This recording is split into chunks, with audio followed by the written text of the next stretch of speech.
in the Crescent City. The Newman Greenies host the Dunham Tigers. Strap it up, it's game time.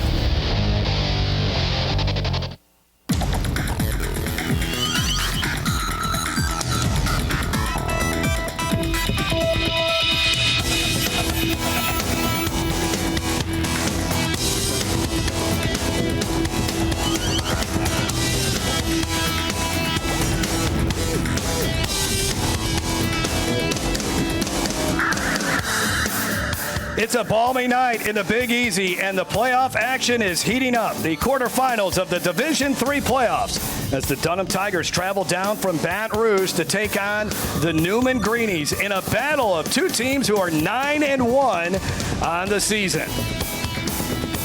Hello, everyone. Jeff Palermo along with Jason DeQuare. Glad you could join us on this Friday night. Before we talk about the freshman phenom quarterback for Newman, which is a big reason why a lot of us are here tonight and why you're tuning in, that's Arch Manning. Let's talk about these two teams. Newman has had a terrific season. They're only allowing 12 points a game. But for Dunham, many people thought they would not get to this spot, or at least be 9-1 once they got in the postseason after Derek Stingley left to go to LSU. Yeah, you lose a whole crop of seniors and probably the best player in the country, and nobody's really believing that you can rebuild and do it again. But this coaching staff and these players really believed in each other, and that's why they posted a record of 9-1. And then also on the other side of the football with Newman, yes, you want to talk about the prolific passing attack and that high-powered offense, but Jeff, I really believe it's their defense that is going to be the catalyst for them, possibly in this game, as well as their special teams play. Let's take a look at our key players. First of all, for the Dunham Tigers, Kalante Wilson. He's nearing 1,000 yards rushing, and Rhett Guidry is one of the better two-way players in all of high school football.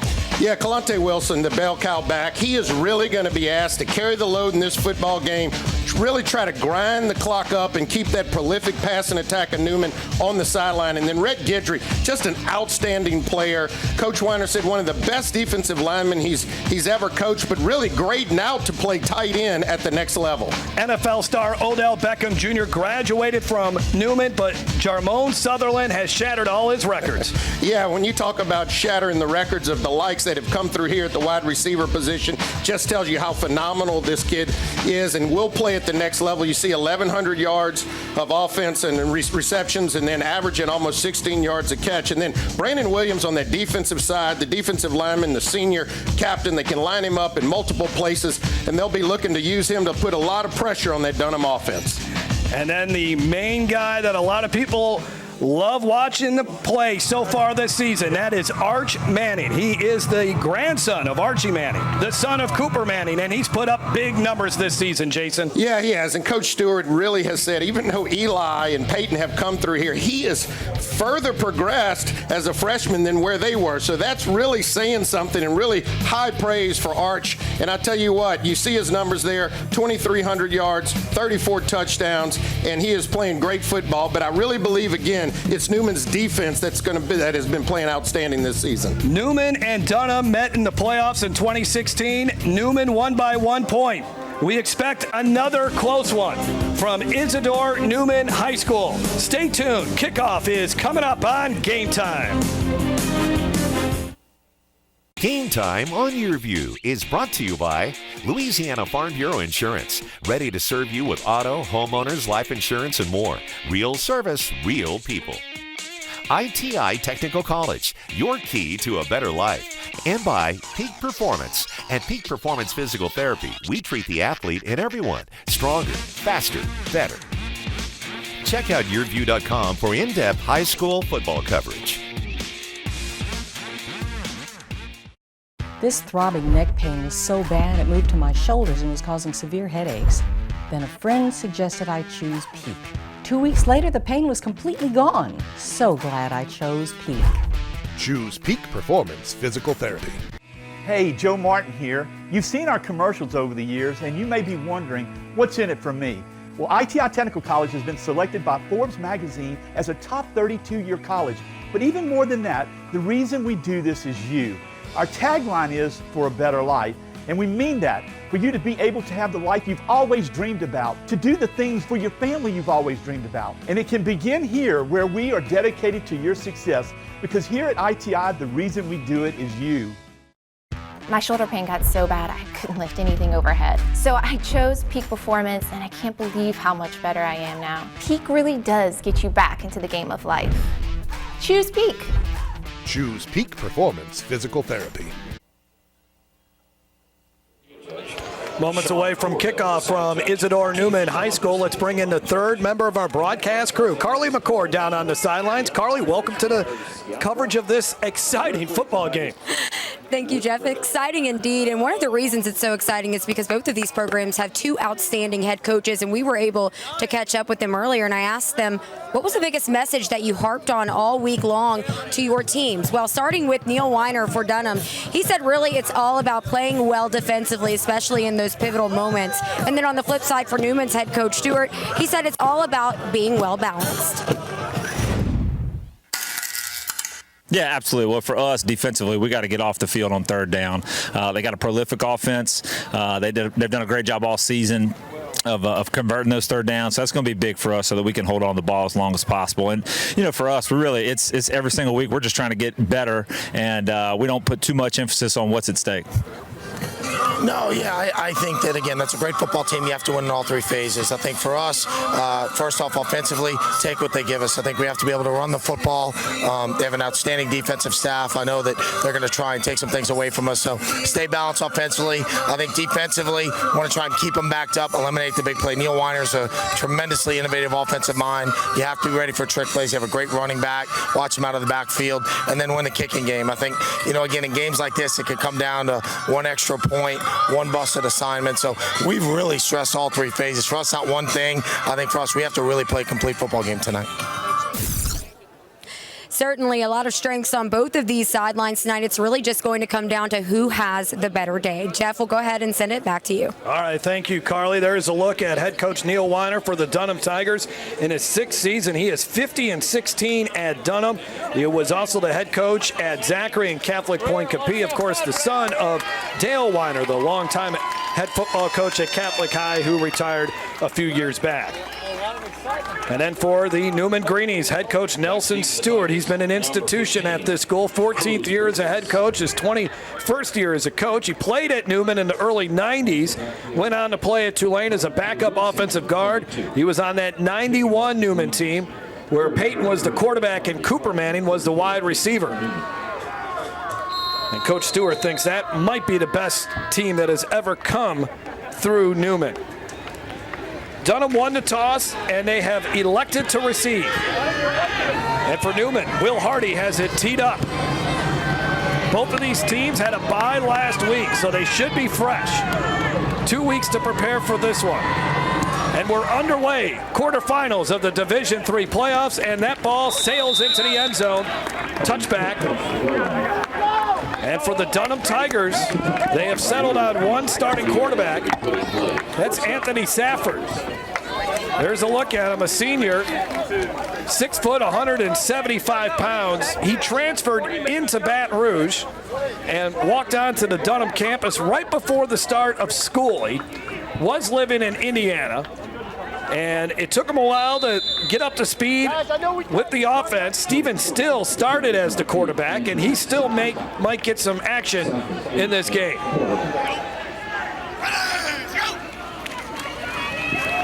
And they run it on the first play, and this is going to be a nice first down to start off the football game.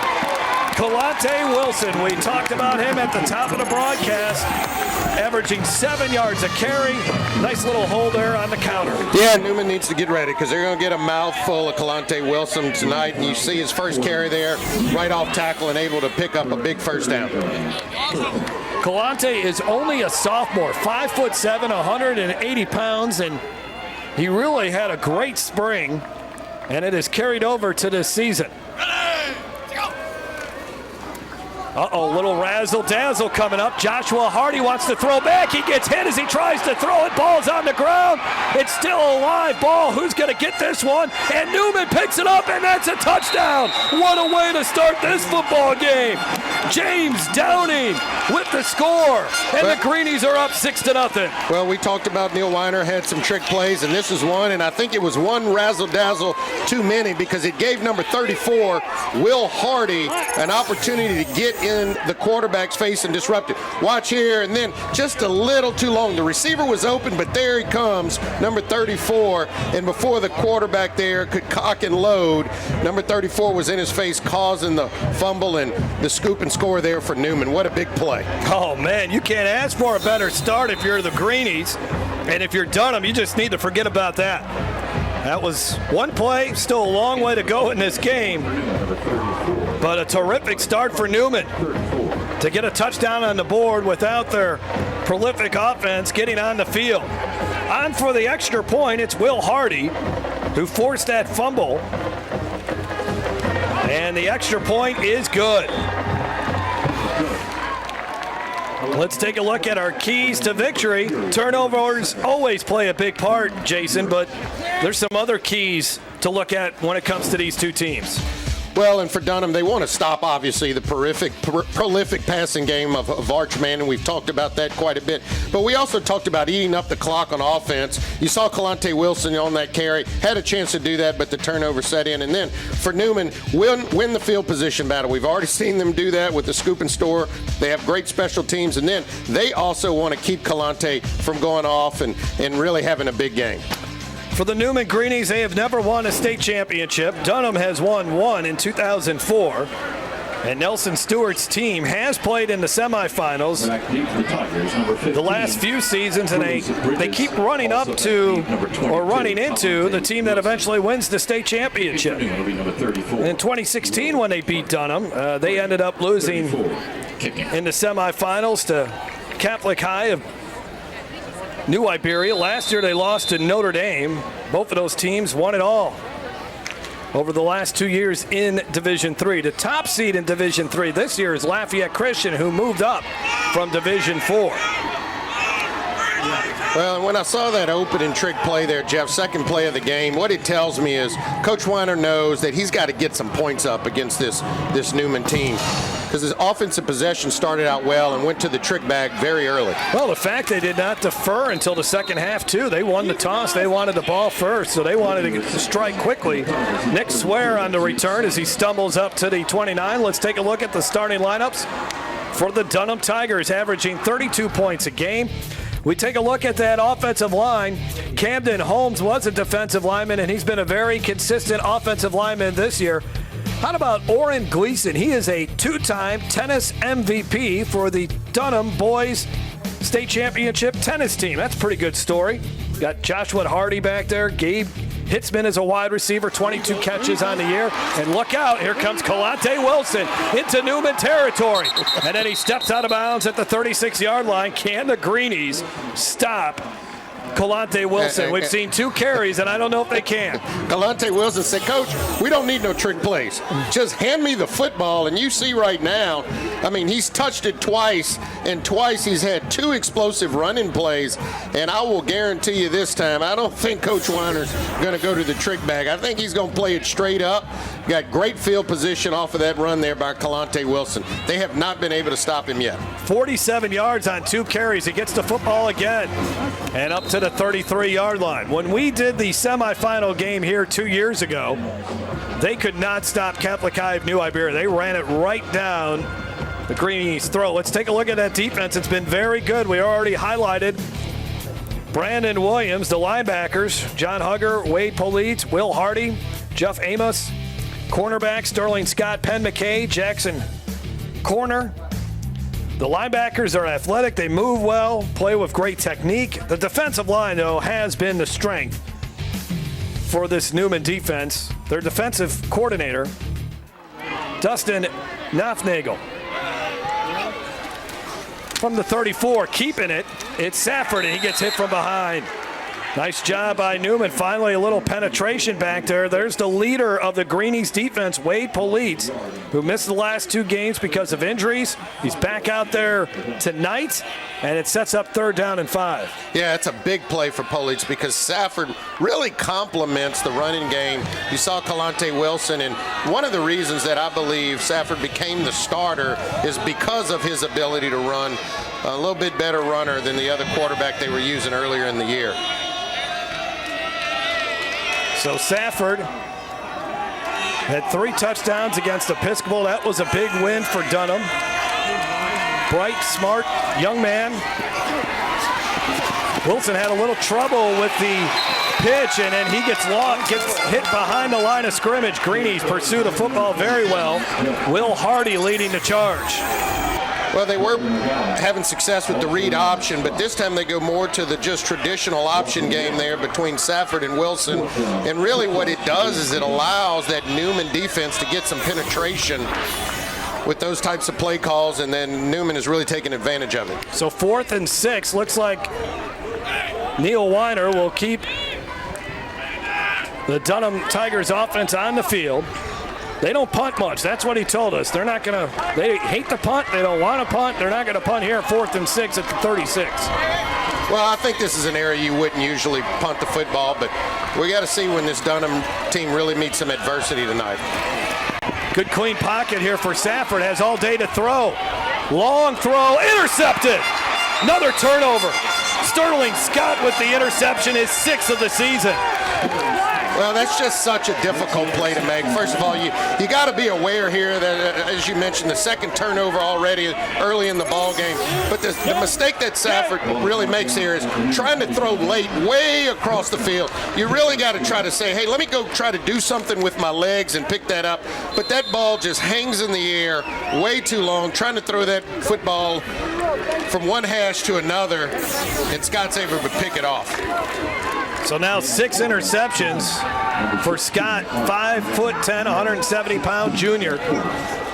Here's a pass, a slant pattern, and breaking a couple tackles, or at least getting close to the first down. That's Bo Adams. Bo Adams competed with Arch Manning. As you take a look at him, the freshman, competed with Arch in the preseason. Manning won the job. Bo Adams went to wide receiver, and Arch Manning has been fantastic this season. It looks like he has just drawn Dunham offsides.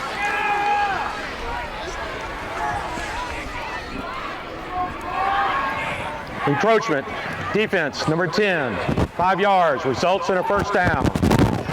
Our officials are from the Lafayette Officiating Association. Well, I think Dunham needs to just relax a little bit here. Yeah, you're on the road, hostile environment, opponent's territory, but just relax. I think they're forcing some things a bit too much. You saw right there, Jeff, an encroachment, a little anxious there. They just need to relax, play Dunham Tiger football. At the 39-yard line here for Arch Manning. 4 wide receivers. And they throw it out to the flat, and a big hit. Nicely done there. Nowhere to go for Joseph Pleasant, the running back, as he got hit immediately, a loss of 2. And we look at the Newman starting offense. Pike Philibert, Will Randall. The offensive tackles have been really good. Carson Oliver, Hampton Gomilla. The center, Reese Andrews, has been a big surprise, converted linebacker. Nelson Stewart calls the plays, and they're averaging 39 points a game. In motion is Sutherland, and Sutherland gets it on the jet sweep. Cuts it back the other way. Nice job by Dunham. Good pursuit. Never really gave Sutherland an opportunity to run anywhere. And now bring up 3rd down and long. And this is what Neil Weiner told Carly McCord right before the start of the game. They got to get off the field on 3rd downs. Yeah, and here you see Sutherland run for about 60 yards, but really only get back to about the line of scrimmage. But you're right. I mean, this is where Arch Manning and his ability to throw the football really comes into play here. And sometimes it makes it very difficult to get Newman off the field on 3rd downs just because of how prolific a passer he is. Patrick Day, who's really fast, able to knock Sutherland out of bounds. So 3rd down and 10. Here comes the pressure. Manning fields it. He can run a little bit, but he's not going to get the first down. Yeah, and that's what you need. You need to dial up number 10 there, Rhett Guidry. He is the one that is going to have to put some pressure on Arch Manning, not give him time to pass the football. And you see him right there. Coach Weiner really raves about him at the defensive line, but watch him just beat his guy, and that right there threw Arch Manning out of his progressions and just not able to scramble and pick it up.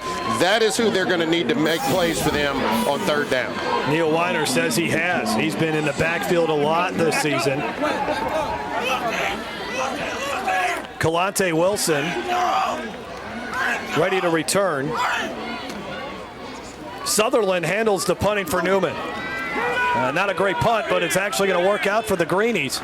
And it'll roll down at the 29-yard line. Dunham will have the football after the 29-yard punt. Tigers trailing the Greenies 7-0. First quarter. We'll be back after this.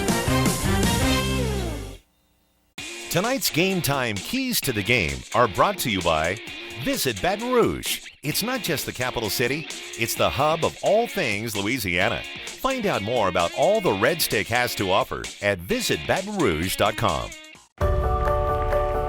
Our slogan is real service, real people, and I think in these opportunities we're able to really show that.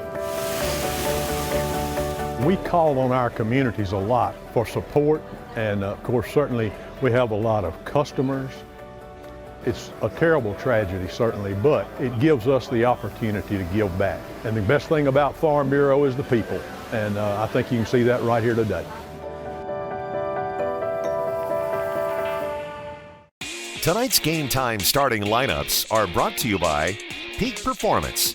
At Peak Performance Physical Therapy, we treat the athlete and everyone. Stronger, faster, better. Choose Peak.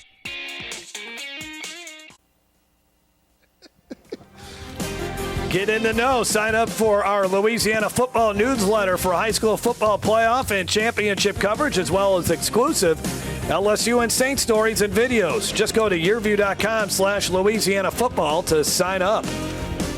Jeff Palermo, Jason Acquare, Carly McCord down on the sidelines as you take a look at Dunham's offense back out on the field.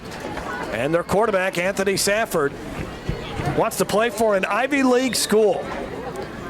And he's had a really nice senior campaign considering, as I mentioned, when the game started, he walked onto Dunham's campus right when school started. And another big hole. And another long run for Kalante Wilson into Newman territory. Yeah, and look, I know Coach Weiner's a prolific play caller, and, you know, we saw him dial up a trick play and start running some triple option and stuff. But, look, if this is working, just stick with it. I mean, I would force Newman to stop this run, this little read option run right here. That really they have not been able to stop at all tonight. And I'd keep at it until they make it more difficult for you. Make them take Kalante Wilson out of the football game. 4 carries for 71 yards to 12 points allowed average for Newman this season, the least amount they've given up since the 1996 season. Out to the flat, Joshua Hardy breaks one tackle, then gets crushed at the 43-yard line as the Greenies come over, led by Sean Sutherland. But Hardy, 18 catches on the season. He's been a clutch player this season for the Tigers. Yeah, Newman has shown you their speed on defense. Anything to the outside, they've shown you that they've got good pursuit. They've run down the wide side sweeps on the option, the little pitch out there to the receiver on the flank. Any of that kind of stuff, they've got good team pursuit sideline to sideline. 2nd down and 7. Running straight at him, though. They have not been able to figure that out. Keeping it. Safford. Some nice moves there. And then runs out of bounds very close to the first down. Tight quarters here at Isidore Newman High School. You don't have much room on the sidelines. And then, of course, on the other side of the field, there are no fans over there. One of the more unique settings for high school football in Louisiana. But I'll tell you this, the stands are packed on a beautiful night for high school football. Look at the stands. I mean, they got a nice little plaza area out here by the press box. It's a beautiful facility. I mean, to be able to jam this in right here and around uptown New Orleans is amazing. Obviously, got to use every little foot, but you got to be careful that you don't run into the social studies building over there. 3rd and short. Oh, getting hammered behind the line of scrimmage, but keeping those feet moving was Wilson. We'll see where they spot it. I think he's going to be a little short. Another 4th down coming up, maybe. Yep, they've already said 4th down. Neil Weiner taking a look at his play chart. Yeah, I mean, that's just a good job by Wilson, just running into that double team right there and still able to get about a half a yard out of it. I think what I'd do here is take number 8, Safford. He's not the tallest kid, but he's still pretty thick and physical, and I'd kind of sneak this, So last time it was 4th down, Safford threw an interception. Wilson bounces it to the outside. He's got the first down and more. And then runs out of bounds at the 25. Give him 13 yards down to the field, and Carly McCord. Well, Jeff, you were talking earlier about how a lot of people were skeptical coming into this matchup and really coming into this season about Dunham and how they were going to perform due to losing Derek Stingley last year, the best player in the country. But really, Coach Weiner said he noticed what his team was capable of in the moment that they played Kentwood early in the season. He said Kentwood is an outstanding program, and really what they were able to put on display proved exactly what this team can do. At the 24-yard line. Well, and this Kalante Wilson, I mean, just so far, he has been phenomenal. And, you know, they kind of describe him as kind of a Clyde Edwards-Helaire back. Safford under pressure, wings one out, and a diving grab. Did the ball hit the ground? Yes, it did. Incomplete. Well, that's a good comparison, right? Kalante Wilson actually ran into his dad down on the field. He was smiling from ear to ear. He was so excited for this game, so excited to see his son on television. They called the whole family, told him, make sure you DVR this. So Kalante Wilson so far is putting a great show, and he's got a good parents. I met them, and they are really terrific people. That's awesome. That's awesome. And if he wants to be Clyde Edwards-Helaire, he's starting off right. He's got the right number. Yeah, he does. He does. And they're built the same. They really are. Yeah. You know. And they both played as freshmen at their respective schools, and they were coached by a Weiner. So a lot of similarities there. Quick pass, and that's not happening. Good coverage, though. Sterling Scott, who had the interception on the last drive. Well, Safford really just needs to settle down here, particularly throwing the football. He's missed a couple of open receivers. You see him there, and as you mentioned, won the starting job about halfway into the season. But look, if he's struggling, and Coach Weiner says if he begins to struggle a little bit, we won't hesitate to bring Stephen Still in. I'm not saying that that's what they need to do now, but he's obviously got to settle down and make some of the rhythm throws that this Dunham offense relies on. From the 24, Newman showing blitz. They back off. They give it to Wilson, but he can't get away from the Virginia commitment. Brandon Williams, the all-time leader in sacks at Newman. Yeah, and I think after seeing the early turnover, it's 3rd and long. First of all, great play there with the penetration in the backfield by Brandon Williams, who we featured at the outset, a commitment to University of Virginia. You can see he can really run. But also, I think this play call was a product of just Safford hasn't completely settled down and want to make sure they don't turn the football over. So another 4th down here for Dunham. It's their 3rd 4th down attempt. This one is tough. 4th and 16. Well, you know it's a passing down, so look at them try to bring some pressure. They do off the end. Need to get to the 14. Safford finds Wilson, who gets shoved out of bounds, and they come up well short of the first down. And Newman's defense holds again. 11-yard gain, but again, they needed 16. Well, you knew the pressure was going to come. 4th and 16, obvious passing down. Watch it come from the right corner position, come in there late, and that's what shuffles Safford out of the pocket. As you see, he takes a good lick there as he gets rid of the football, but just not enough on 4th and 16. Now Arch Manning back out on the field. Wonder where they got the name Arch from, Jeff. Wonder why he's wearing number 16, too. They run it with Pleasant. Pleasant doesn't do anything with that football. Not a very pleasant run for him. Let's take a look at Dunham's defense. They're also allowing 12 points a game. Their defensive coordinator is Randy Leindecker. And we've told you about Rhett Guidry. Coben Leindecker, the son of Randy Leindecker. He's a 5-year or 5th-year starter for the Dunham Tigers. Cruz Bridges, he played opposite of Derek Stingley last year. He's a 3-year starter now. He's the top cornerback, and he's done very well. Braylon Titus is a transfer from Church Academy, and he's made some big plays this season. 2nd and 10, Manning to throw, and a nicely placed football there. But good job by the Dunham defense. Not able to get very far. Pike Philibert, and defensively there, that was Patrick Day, 4-yard gain. Yeah, this is good coverage, and the reason that this is such a good play is he makes the catch, but you don't allow those rush yards after the catch or runs after the catch, and that's what you have to do with Newman on this quick passing attack. You got to make sure that they don't get those extra yards after they catch the football. Third down. They are 0 for 1 on third down tonight. Again, Newman, if you're just joining us, scored on a fumble recovery as Dunham was attempting a trick play that backfired on him. Under 2 minutes to go in the opening quarter. Manning will step up again, and he's going to go down again. Did not get to the line of scrimmage. Great job defensively once again. For the Dunham Tigers, that is Johnny Green. Well, Johnny Green gets the sack, but again, it's number 10, Red Guidry. They cannot block him right now. He beats a double team and just pushes. Watches right there. He pushes him back into the pocket, and when Arch Manning saw that, that's what forces him to take off with the football there and then run right into Johnny Green. 2 men back for Dunham. They normally do that. Red Guidry. He is the son of Mickey Guidry, the former Archbishop Shaw quarterback, LSU quarterback. So good bloodlines there, and he has got a lot of schools looking at him, mainly as a tight end. Cornell likes him as a defensive end. Whistles and flags. Well, this was just ugly for the start from Newman. They were late running a player out there, didn't have enough people on their punt team. Prior to the snap, delay of game. Offense, number 1. 5 yards, replay 4th down. So that backs him up to the 16 for Sutherland.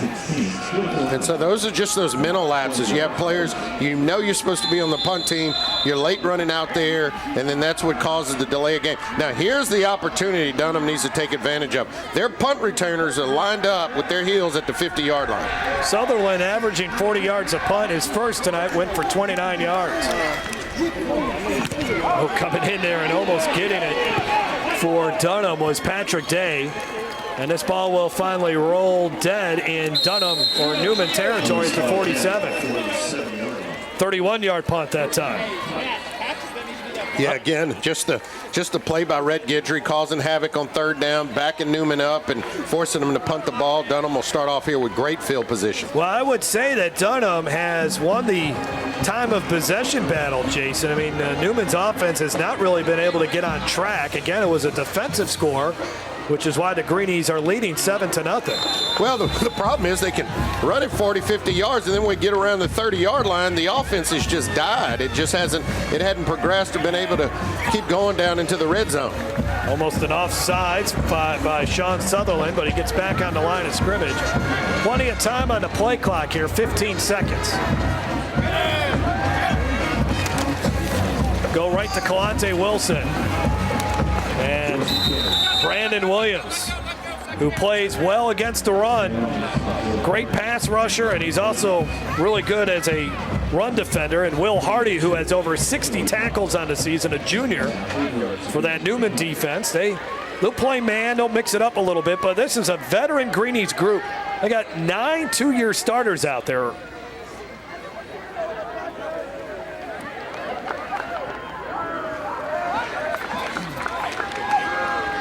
Second and 8.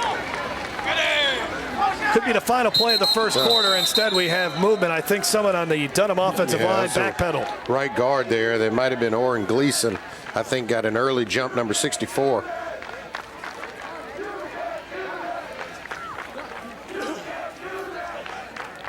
So that backs him up 5 yards to the 50. Well, and for a team that really wants to run the football, this is not where you want to be on second down. Second penalty of the night for Dunham. Newman has 1. 15 total yards and penalties for the two teams combined. Neil Weiner calls the plays for Dunham, and he's just singled them into his senior QB, Safford. Surveys the Newman defense. Newman backs off the blitz.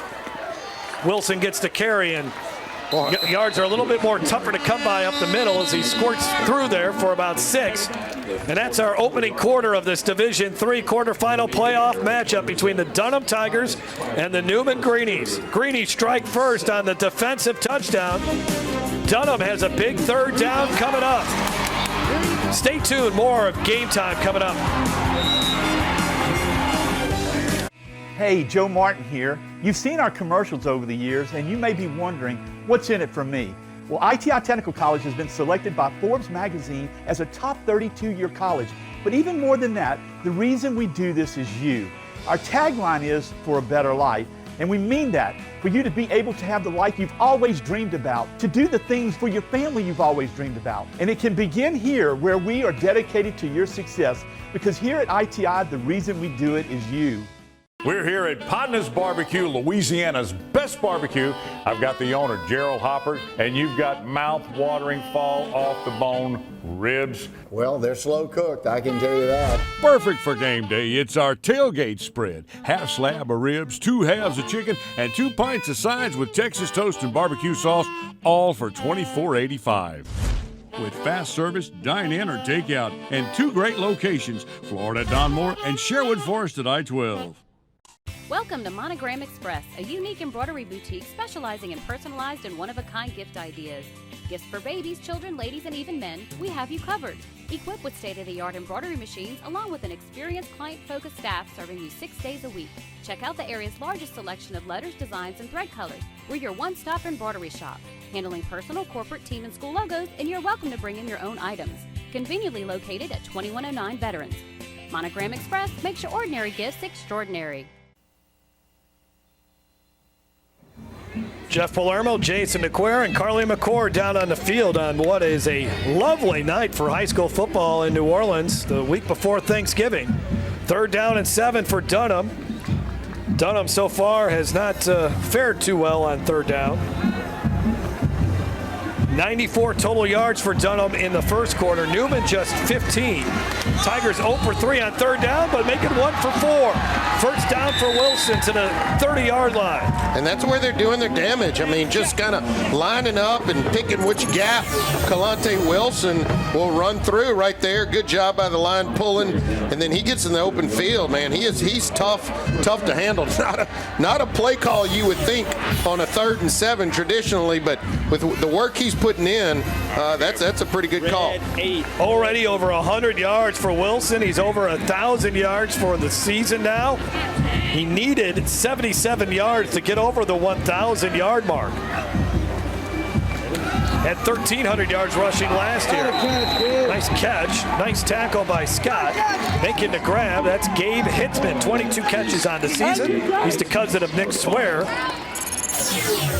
Yeah, here you go. This is a good throw, good rhythm throw. These are the rhythm throws that I'm talking about, getting it out to Hitzman. And Jeff, you know you're feeling old when when I played football with his dad. His dad was a quarterback kind of the guy. On the 99 Catholic High team, and Jason loves to recall what happened in the state championship game that year. But I'll tell you what, another side, his dad was a tough quarterback. He was an option quarterback, good football player.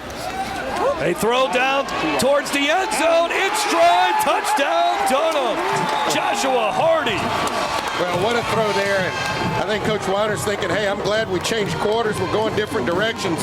Maybe better luck will happen to us going this direction. And sure enough, they dialed up a big one there as Safford dropped back and just threw a dime over there to Hardy. Watch here, just a great football. And really, coverage was not there, but again, just a great throw and great catch, great concentration on those balls there. A little far away from the body, but good concentration to pull it in. Flag before they could try the extra point. That is the 4th touchdown catch of the season for Hardy, and that is now 8 touchdown passes for Safford. Conversation here with the officials. Well, got a little laundry out there, and it's right there by the goal line, so that's interesting.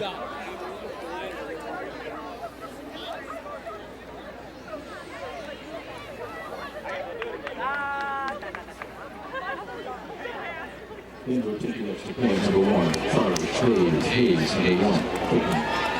they'll try it here again after the offsides penalty. Charlie Hayes, who has really gained confidence as the season has gone along, had a big extra point in a 1-point win over Episcopal, the big rival for the Dunham Tigers, and that one looked really good. And we're all tied up early in the second quarter. Let's take a look at this one again from Anthony Safford. Yeah, again, you saw the little run fake there that buys him some time, and the receiver just gets loose. It just was loose coverage there by Newman, and really all Safford had to do was stand back there calmly and deliver a good ball, and Hardy was able to run under it. Second year playing football for Hardy. And you got to think, if you're Coach Weiner and this Dunham Tiger football team, that we just survived some big bad plays for us. I mean, they had the scoop and score for a touchdown. They followed that up with an interception. Newman was able to pick them off, and really they played some good defense on third down, which is what he mentioned he needed to do, and got Arch Manning, that Newman offense, off the field. And finally, the offense was able to get going and convert, and you had a 7-7 ball game through all of that. Jordan Mellara has it teed up. Actually, nope, that is Charlie Hayes, but Jordan Mellara is standing right next to him. I was wondering why Jordan looked like he was going to kick that ball. But it's going to be Charlie Hayes. End over end, short kick, going to be taken at the 15-yard line. Some nice running along the far sideline. And Newman will have good field position. Let's take a look at the Greenies' schedule this season. 9-1, their only loss, a tough one in the district opener for Newman, the St. Charles Catholic. But some great wins along the way, including over Country Day, 38-13, beating Riverside Academy, and they pitched a couple of shutouts to finish off the regular season. In that Bonneville game, Arch Manning accounted for 5 touchdowns. He threw 3 of them to Jarmone Sutherland, and that really started the buzz for this freshman QB. At the 40-yard line, play action fake, throws a dart, but it's incomplete to Sutherland. Can't get this offense on track early on. Well, it's hard to throw the football cleanly when you got pressure in your face. And again, Arch Manning probably released that one a second, probably a millisecond earlier than he wanted to. But really, he's getting some pressure. This Newman offensive line has got to do a better job at keeping a cleaner pocket for him. And Newman needs to pick up some first downs, get their defense off the field. They've been playing most of this game. More pressure on Manning. Now throws it back. Strong throw. That's complete. Moving upfield. It's Philibert. And he's got about 6 to the 46. He seemed like that play went for a longer distance, but there is a flag, and we got roughing the passer. Wow. So that's a break for Newman. That is a big play. You see that Laundry in the backfield with a lot of pressure. Oftentimes, you think maybe a hold. But they're going to catch one of these Dunham rushers for coming in a little late on Arch Manning. Let's see if we can pick it up here. That's the first tackle he was able to shed. And, yeah, that's Red Guidry. I guess just a lot of times you take that extra step that the referees feel like are unnecessary. It'll draw that flag.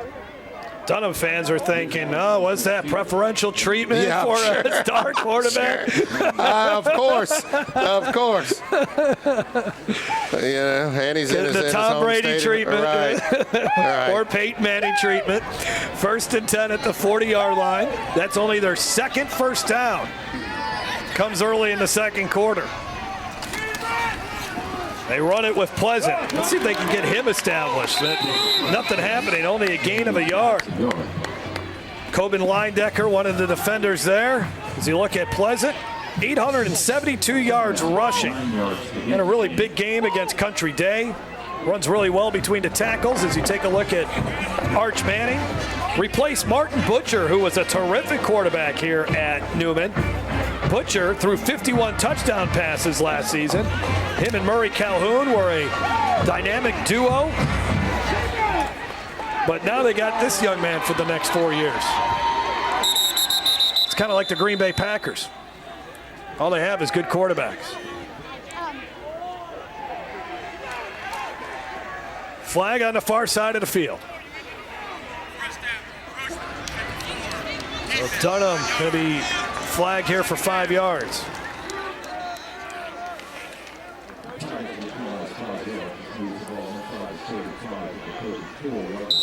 So second down, 4 penalties now for Dunham for 30 yards. Well, Jeff, as long as the Mannings keep having offsprings, you're going to keep getting good quarterbacks here, you know? We're now down to the grandkids. Arch looking. Zips one towards the end zone, and it's a little bit too far for Bo Adams. Well, and this is just a little miscommunication between Adams and Manning. Adams kind of broke that route a little bit inside. Manning was thinking he was going to stay outside just at the end of this route. And a lot of this stuff is timing and feel with your wide receiver, and those are the kinds of things that will develop as you mature with your receiving core. 3rd down and 4. Certainly throws a nice ball, though. Oh, it's got some zip on it. Plenty of time on the play clock. As Arch barks out the signals. Over the middle, dropping the football, though, was John Charbonnet, who's got 26 catches on the season. Yeah, and really good coverage there by Patrick Day. He was there. I couldn't see if he got a hand in there, but I'll tell you what, Manning threw a bullet right here on this slant. Let's see if Day gets his hand in there. Yeah, I mean, he's able to play. Yeah, he's able to get his hand in there as Manning sticks it on the number, and that's just great defense by Patrick Day. How about this on 4th down at the 34? Arch Manning's on the sidelines. Are they punting the football here? I don't know. It doesn't look like it. You don't have anybody deep. Maybe a pooch punt. Maybe they'll see how Dunham lines up. They're playing a little cat and mouse game here. They want to see how Dunham lines up. And then surely Newman had a package on the field where they could fake it. Well, there was no lineman on the field for Newman. That was a very bizarre formation. It was like a swinging gate or something. Very weird. So they'll talk about it over on the far sidelines. Will Nelson Stewart's team. Yeah, and it's just one of those areas where it's so tough for coaches. You don't want to give the ball up at the 35-yard line, but you don't want to punt it and go in the end zone and really don't net much at all. Send it down to the field, and Carly McCord. Carly? Well, guys, the Newman motto that they have been living by all season long is really tackle the moment, define the moment, and play for those big moments. They got it from the Clemson Tigers and Coach Dabo Sweeney, but they've really had to be reminded every single game that it's not just a game as a whole that's a moment, but you have to play in those little moments before in order to get the big result that you're looking for. Well, he's looking for a big play from his freshman quarterback, Arch Manning, who is on the field for this 4th down and 4. Manning so far 4 of 7 for just 16 yards. Yeah, and really, again, it's Dunham who's been eating up the clock with Kalante Wilson. They haven't had a chance to get going.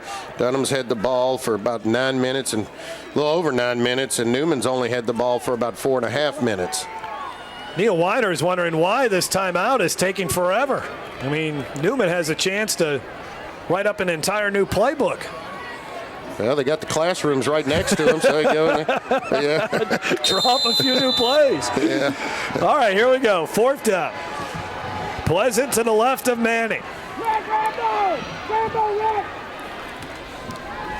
Manning looking, going towards the end zone. Double coverage, batted away.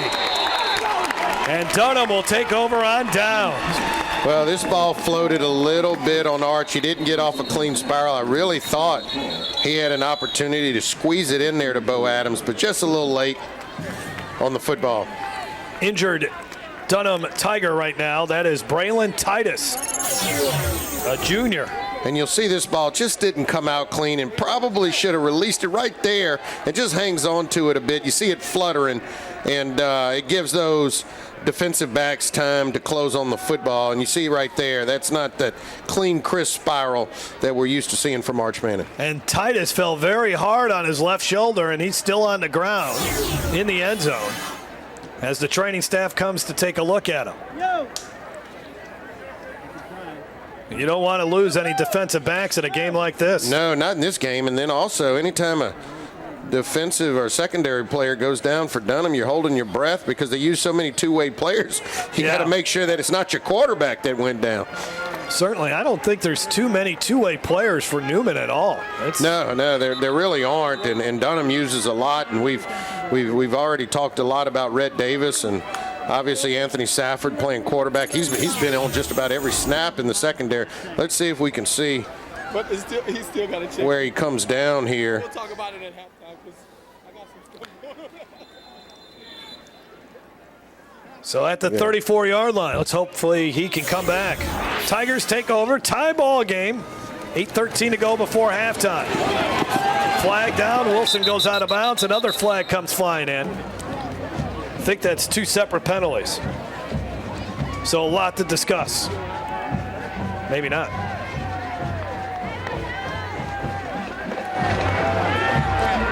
Well, that holding had to be so obvious, 2 officials saw it. Yeah. Again, it's what you can't have when you want to run the football there. Oh, yeah, on the outside right there. It's 20-21, it looked like. Jordan Dupre. It caught him. Anytime that right arm gets on the outside of those pads, they're going to get you. But just can't have this because you want to run the football, and when you get this far behind the chains, just changes your play calling. 28. He got Wilson, who can make up a lot of it. Gets banged out of bounds at the 35. Sterling Scott delivered the blow. Second and about 10. And one of the things we really hadn't said much about Kalante Wilson, he's just a sophomore. Yes, I mean, yes. Hey, he just put up 100 yards of rushing in the first quarter, and this kid is just a sophomore. So when you look at his frame already, which looks pretty thick and solid, but you see those arms, and he'll fill out those that pants and that body, and I tell you what, he is going to be a load to deal with. He already is in his sophomore season. Well, as an 8th grader, he was a strong safety. Well, you can tell that the way he delivers these blows. He runs like a strong safety. Second and 10. Safford's feeling a lot of heat here and nearly threw an interception. Wow. He's got to be careful with the football. Wow, that almost went right in the hands of Brandon Williams. And Safford's kind of grabbing his arm there and wincing a little bit, but this was almost another disastrous play. And tries, I guess, to throw it in the dirt, but Brandon Williams with those big, long arms, man, if he scoops that ball, that's definitely going the other way. 1 for 4 on third downs for Dunham. His running back, Wilson, was there. They wanted to set up the screen, but there was nothing happening there. A bunch of green jerseys all around Wilson. See what Neil Weiner dials up here. What an innovative coach. We saw one trick play. Didn't work out well, but he's not afraid to go back to the trick bag later on. And now we have a timeout, I believe, by Dunham. And with 7:52 to go before halftime, we're all tied up in this quarterfinal matchup in the Division III playoffs. Third down coming up for Dunham on Game Time. Tonight's Game Time starting lineups are brought to you by ITI Technical College, your key to a better life.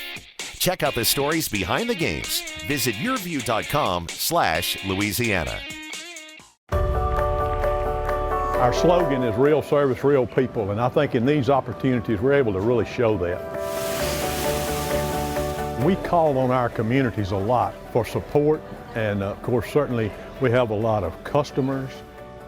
It's a terrible tragedy, certainly, but it gives us the opportunity to give back. And the best thing about Farm Bureau is the people, and I think you can see that right here today. Tonight's Game Time keys to the game are brought to you by Podna's Barbecue. Slow cook, fall off the bone perfection, and the best baked beans in America. For more Game Time high school football coverage, check out yourview.com. We'll look at Bourbon Street on this Friday night in New Orleans. That will get a little bit more packed as the night goes on.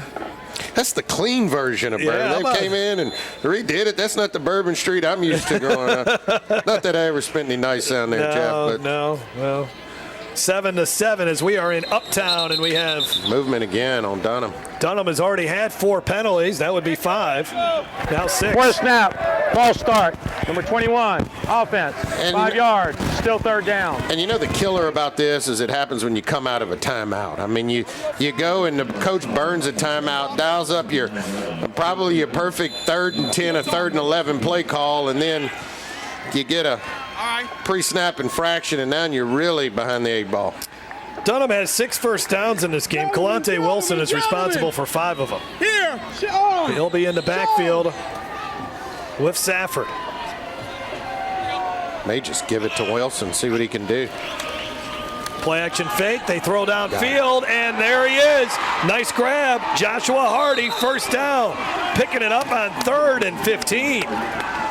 Well, Newman still playing soft coverage on that far side there, and this is where they scored the touchdown, but just a 2-step drop, and again showing off a pretty good arm there. But Jeff Amos just playing soft coverage out there on the far side of the football field, and that's the second time Dunham has exposed it. So now in Newman territory.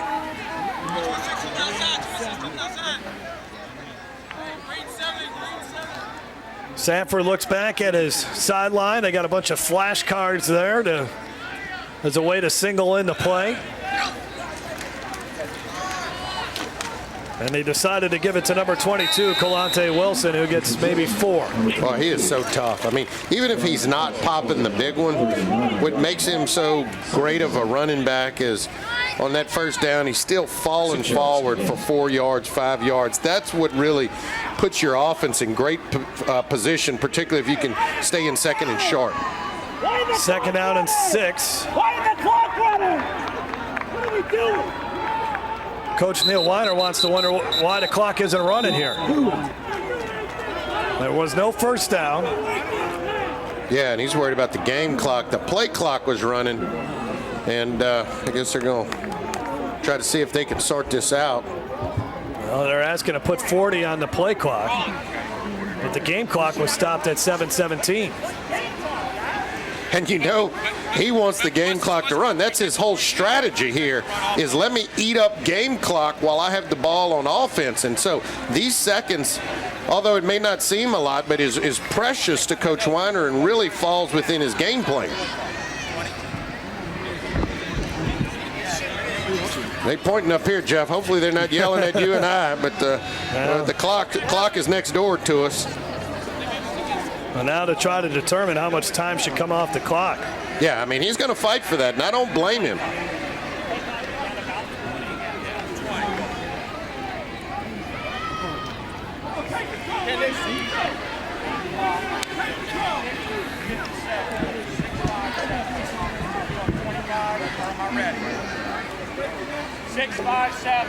So they're going to take 20 seconds off the clock.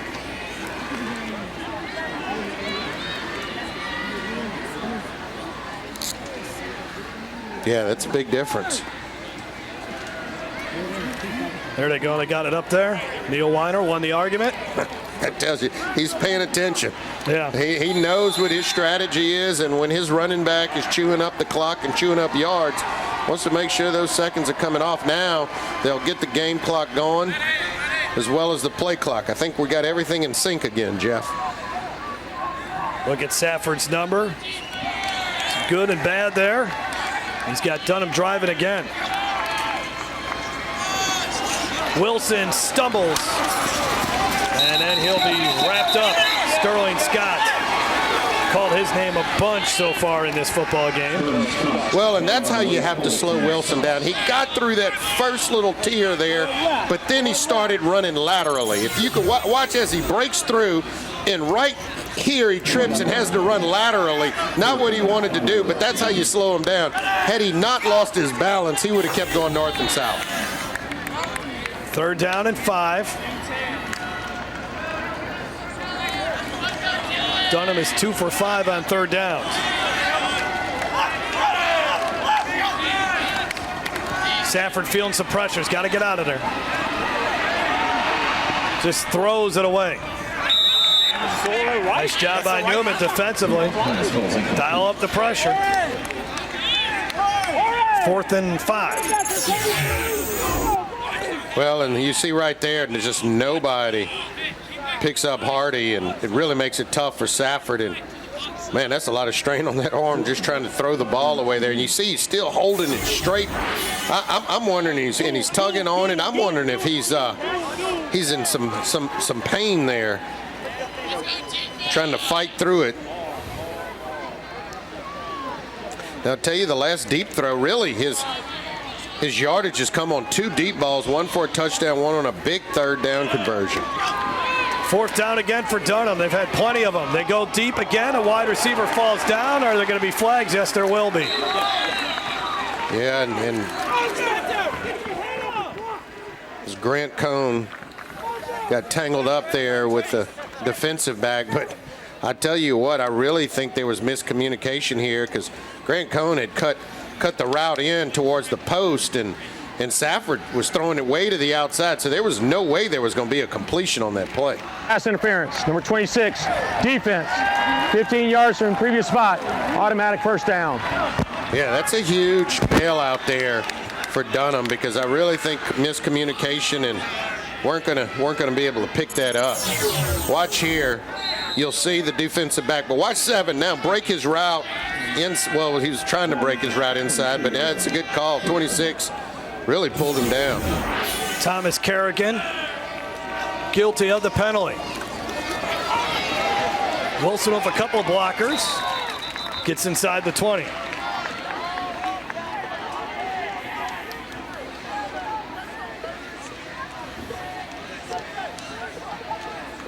And again, I mean, if Dunham is able to pick up some points or punch this ball in the end zone, it's going to have to feel like a huge victory. Able to chew up a lot of clock, 2 turnovers, and still may have an opportunity to go in at the half ahead. Now, look, I don't think they've attempted field goals, either any at all this season, so it's almost touchdown or bust for Dunham on these drives. On 2nd and 5. Tried to, another flag there. Drop pass. Yeah, maybe good. Grant Cohn dropped it.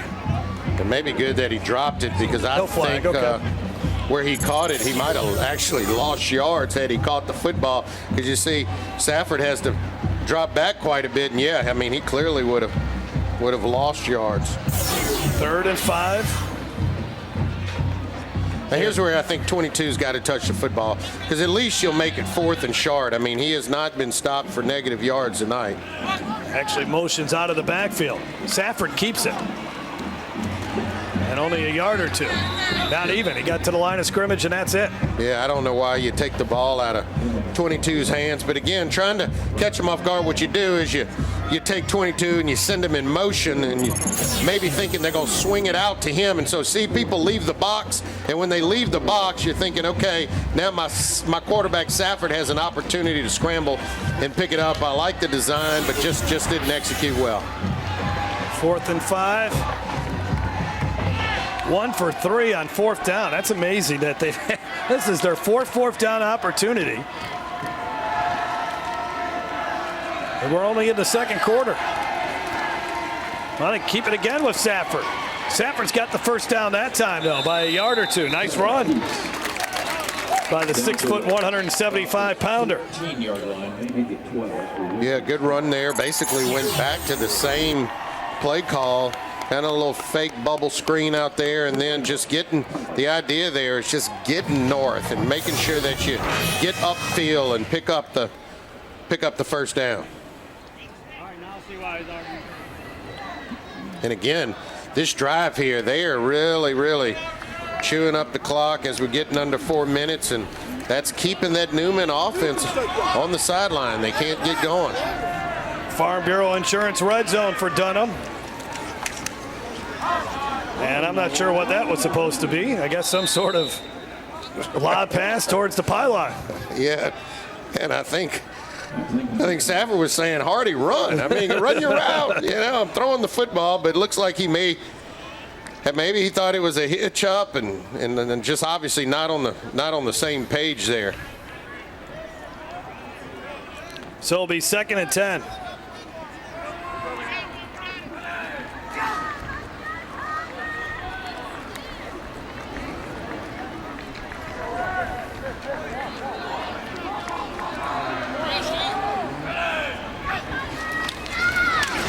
Run up the middle here for a few yards. Wilson just will not go down.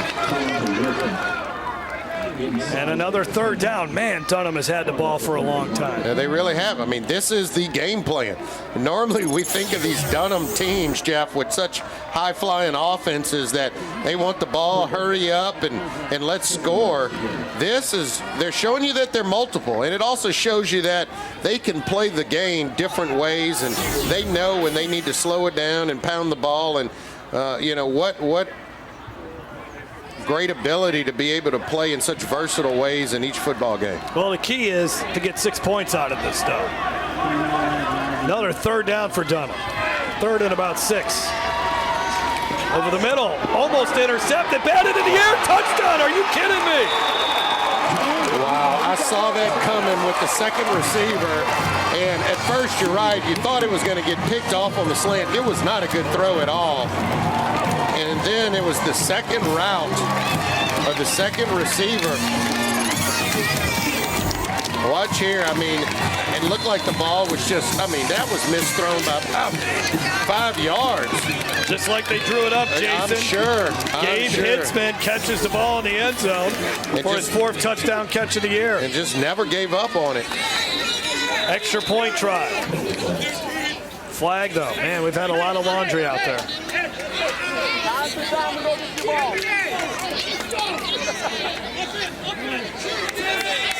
Before the snap, encroachment. Defense, half distance goal, replay the try. I think they're going to try for 2 now. They neglected to do that the last time that Newman was offsides on the extra point try, but Dunham feeling pretty good. Hey, when the ball bounces your way, take advantage of it, yeah. Maybe a little wildcat here with Coante Wilson. And this could force Newman to start now having to go for 2-point conversions.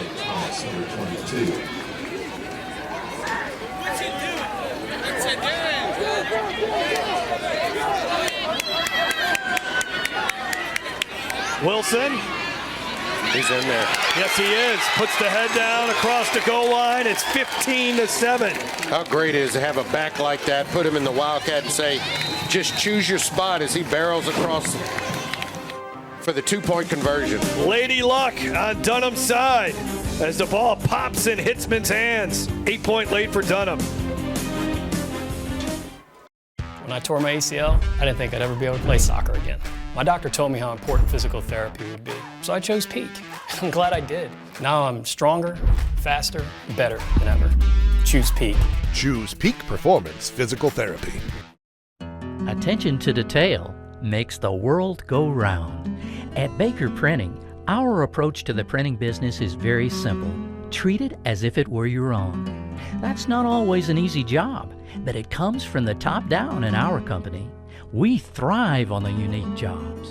Bottom line, we take care of our customers' projects as if they were our very own.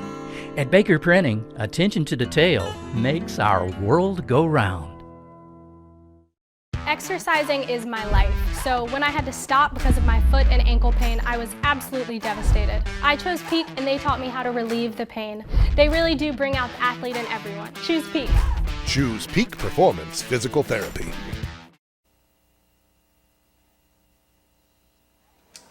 Game time on your view. Thanks Louisiana Lift for their support of this telecast, specializing in customer service on equipment, rental, parts, and training. Louisiana Lift has been serving customers since 1980. You can check them out online at lalift.com or call their New Orleans area office at 504-463-3400. Louisiana Lift, they're always on call. Sky kick. And Newman's going to get some good field position out of this. Nice return by Sterling Scott, and it's been a while since Arch Manning and the Greenies offense takes the field.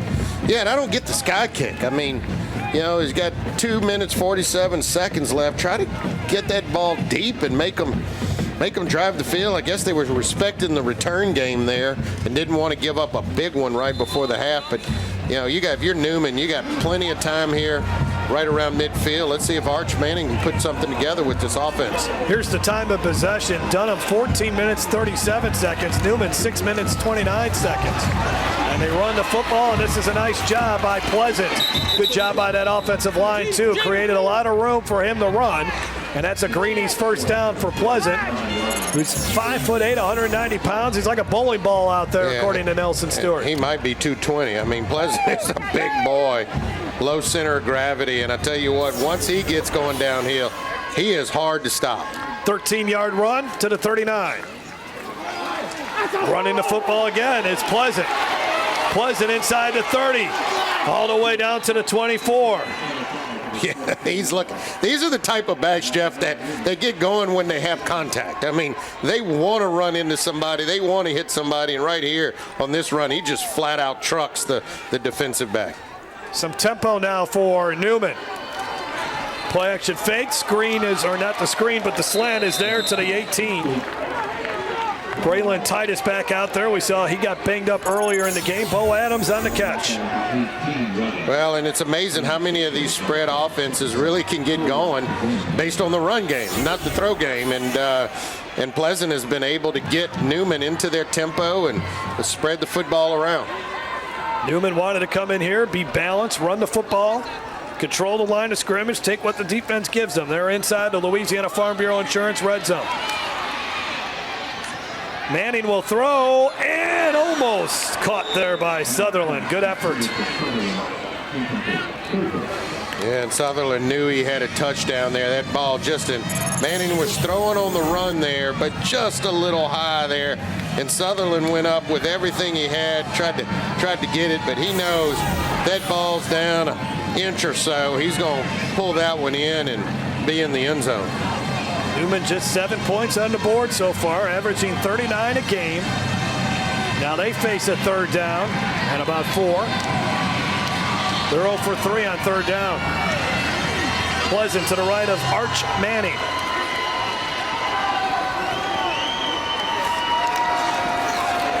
Here's Pleasant. Pleasant drags a defender as he gets the first down. Another hard run from the junior. This kid is tough. I mean, he's showing you, look, it's not just Kalante Wilson that can get going and break tackles, but so can I. And I tell you what, we have seen the full package from here. And watch this run as Linedecker was trying to drag him down from the backside. And again, breaking tackles. Pleasant to the 3. Tackled by Jordan Malara. 8-yard run in the Greenies student section likes this. Neil Weiner wants to call timeout. This is like a basketball timeout, right? The offense is on a little bit of a run. Also, for Dunham, if Newman does happen to score on the next play, they'll have some time to maybe score again before halftime. Yeah, and I think the defense was just gassed. I mean, the Newman started going faster. Pleasant started getting going, and I think it was more of what you said, Jeff, the basketball timeout. They're fast breaking on us. Let's timeout. Let's slow this thing down and see if we can play some good defense and maybe keep them out of the end zone. One timeout now for the Tigers as you look at Pleasant. Coach Nelson Stewart thinks he can play college football somewhere. Showing it off here tonight. 15 catches on the season as he's approaching 1,000 yards rushing.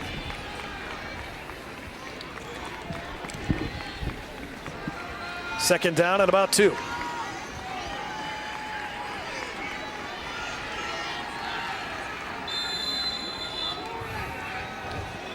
Pleasant on this drive, 6 carries for 40 yards.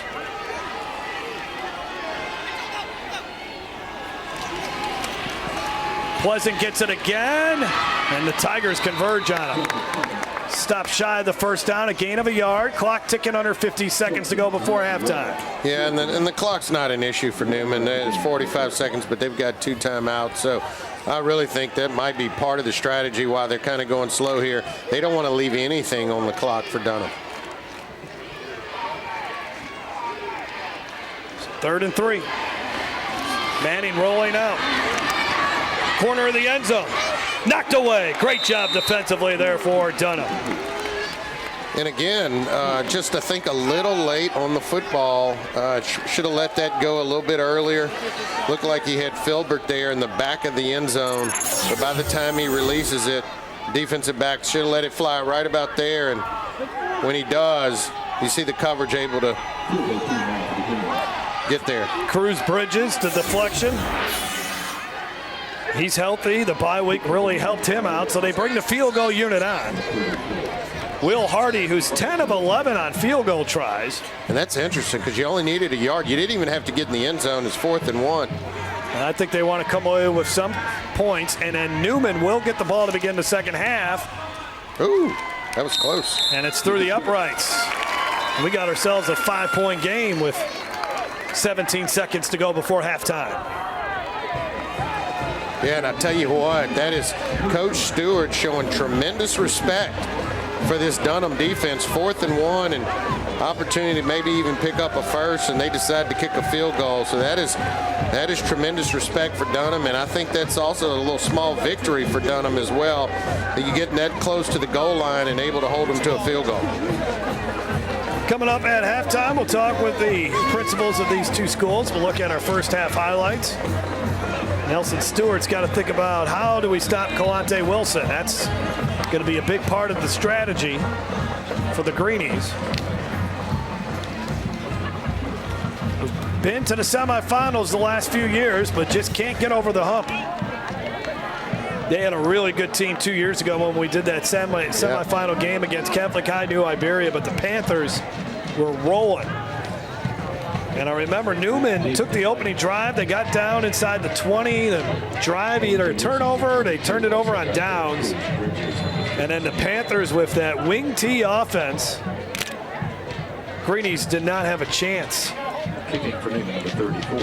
Got really beat up along the line of scrimmage. Well, let's see how they decide to play this kickoff. Sometimes at 17 seconds, they'll squib it. Don't want to give these return guys a shot at it.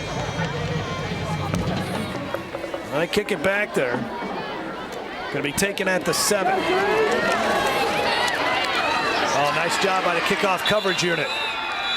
First guy down there for Newman, Jacob Pettiford, a 6'3" senior. And with 10 seconds, we'll see what Neil Weiner decides to do here, up by 5. I'd be shocked if he does anything other than kneel on this football and take it to the locker room. I think he's got to feel fortunate that he survived 2 turnovers in the first half and really has not played altogether well on offense other than Kalante Wilson. And you just don't want to make a mistake here at this point in the game. Defense has been stout. There's not a lot of touchdown. Again, Newman's score tonight, or their touchdown anyways, came on a fumble and a score. Kalante Wilson, dangerous runner, and Newman finally will stop his forward progress. Clock never started running there. Really, the half should be over. I think a lot of the players realize it, but the clock just never started. There you go. There's the end of the first half. 24 minutes in the book. Number 22, Kalante Wilson, was really good.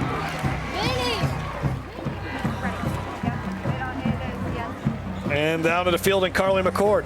Coach, you said coming into this game that one of the biggest keys was being really big on those 3rd down conversions on defense. Talk about the productivity there. The defense has been outstanding. I mean, we tried to get cute on offense and ran the trick play, and they scored. Our defense is shutting them out. Our defense has been phenomenal. And Kalante Williams, wow, what a weapon he is on offense. How do you keep him maintained with his energy and fresh in the second half? Well, we'll probably have to pump some IVs in there, give him a little ice bath, get him going. A little mini Clyde. Kalante has been awesome for us all season long. Coach, thank you and good luck. Thank you very much. Jeff, we'll send it back to you. Thank you, Carly. 15-10 is our score. The Dunham Tigers from Baton Rouge trying to advance to the semifinals. They're getting all the bounces early. Game Time Halftime is brought to you by Louisiana Farm Bureau Insurance. Ready to serve you with auto, homeowners, life insurance, and more. Real service, real people. Visit Baton Rouge. It's not just the capital city, it's the hub of all things Louisiana. Find out more about all the Red Stick has to offer at visitbatonrouge.com. ITI Technical College, your key to a better life. And by Peak Performance. At Peak Performance Physical Therapy, we treat the athlete and everyone. Stronger, faster, better. Well, I've had back pain now and then, but it got so bad I couldn't even bend over. I didn't want to resort to pain pills, so I chose Peak, hoping they could relieve the pain. They got me active again. I even lost weight. I believe in better. I chose Peak. Choose Peak Performance Physical Therapy. Senior Medicare Patrol is a federally funded program of the Administration for Community Living. In Louisiana, Florida, Mississippi, and Wisconsin, Senior Medicare Patrol is sponsored by EQ Health Solutions. Our mission is to empower and assist Medicare beneficiaries, their families, and caregivers to prevent, detect, and report healthcare fraud, errors, and abuse through outreach, counseling, and education. You should also call 877-272-8720 or visit stopmedicarefraud.org for more information. Hey, Joe Martin here. You've seen our commercials over the years, and you may be wondering, what's in it for me? Well, ITI Technical College has been selected by Forbes magazine as a top 32-year college. But even more than that, the reason we do this is you. Our tagline is for a better life, and we mean that, for you to be able to have the life you've always dreamed about, to do the things for your family you've always dreamed about. And it can begin here, where we are dedicated to your success, because here at ITI, the reason we do it is you. I spent years suffering from knee pain, so I decided to have replacement surgery. My doctor did a great job, and he allowed me to choose Peak for my PT. I should have done this a long time ago. I'm so glad I chose Peak. Choose Peak Performance Physical Therapy. Come on in and discover the new Cox Solutions store. Experience a whole new level of in-home comfort. It's all right here at the Cox Solutions store. Discover, learn, and experience more. Tonight's Game Time League standings are brought to you by Visit Baton Rouge. It's not just the capital city, it's the hub of all things Louisiana. Find out more about all the Red Stick has to offer at visitbatonrouge.com. Hi, my name is Emily Cirillo, and I'm an agent here at Farm Bureau Insurance here in Pointe-Coupee Parish. Being a part of this community over here, I think it's been a blessing for myself as well as my family. I was born and raised here in Pointe-Coupee Parish, so to be able to come home and to service the community in all of their insurance needs. I have 3 young kids, so it's very easy for me to be involved in all of their extracurricular as well as school activities. At my youngest daycare, I like to donate a lot of car seats for some of the parents there that are struggling maybe to make ends meet. We donate books a lot. They have a great reading program here, and it's very beneficial to a lot of these younger kids that are in elementary school. One of the things that we pride ourselves on with Farm Bureau is our slogan, real service, real people. And so it's been a wonderful opportunity for me to give back to them as well and to service them in all of their insurance needs.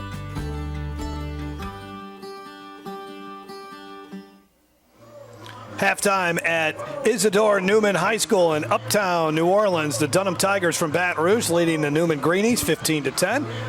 Down to the field in Carly McCord. Thank you, Jeff. We have Mr. Aaron Burns. He's with the admissions outreach here at Newman, and what a night. Beautiful weather. You lucked out there, no rain yet. We don't want to jinx it, of course, but then you're hosting a playoff game, and it's just so incredible to see the fans who traveled and, of course, the home team fans who came out tonight. What do you want to say about the atmosphere? I mean, I think it's wonderful. It's perfect playoff football. Beautiful weather. Both teams are competing. It's a tight game going into half. It should be really exciting second half. You look at this campus and how beautiful the structure is, everything that you have to offer a student, but it's not just physical what you all have to offer. It's what you do in the community, what you do in the classroom, and what you do with your athletics. What do you all have to offer collaboratively as a whole to maybe a prospective student coming here? Sure, yeah. So, I mean, obviously we're very, very proud of Coach Stewart and these boys and everything they've been able to do, but this is a fantastic academic institution. Right behind us over here is our brand new Jolly Science Center. It's a $15 million, 30,000 square foot state-of-the-art science building. It's allowed us to add things like robotics, like science, engineering and design, biotech classes. So really, we've been able to expand our science department. We're in the beginning stages of building a new arts building as well, which we're very, very excited about, but we're just starting. We really like to teach to the entire student. I mean, really, our kids here, they get whatever they're looking for. If they're looking for the arts, we have a great arts department. If they're strong academic students, our kids go to some of the best universities all over. And we'd like to be a home for kids from all over New Orleans. There are people who are from all parts of the city that come here to Newman. Yes, and then Coach Stewart, obviously, he comes out here on the field and he coaches these boys, or young men rather, and really gathers them together, and you see how they respect him. But it's not just what he does on the field in the locker room, but what he does on your campus as well. Can you just reiterate how special he is to this community as a whole? Oh, my goodness. I mean, there's nobody like Coach Stu. I mean, he's such a great football coach. He's such a great role model. He's a lower school PE teacher. He teaches my 4-year-old pre-K son who adores him. I mean, he is in every facet of our community, and he is just one of the most beloved members of the community. Well, Mr. Burns, we appreciate your time. Thank you. Okay, thank you very much. When we come back, more high school football live on Game Time on Your View here in New Orleans, Louisiana.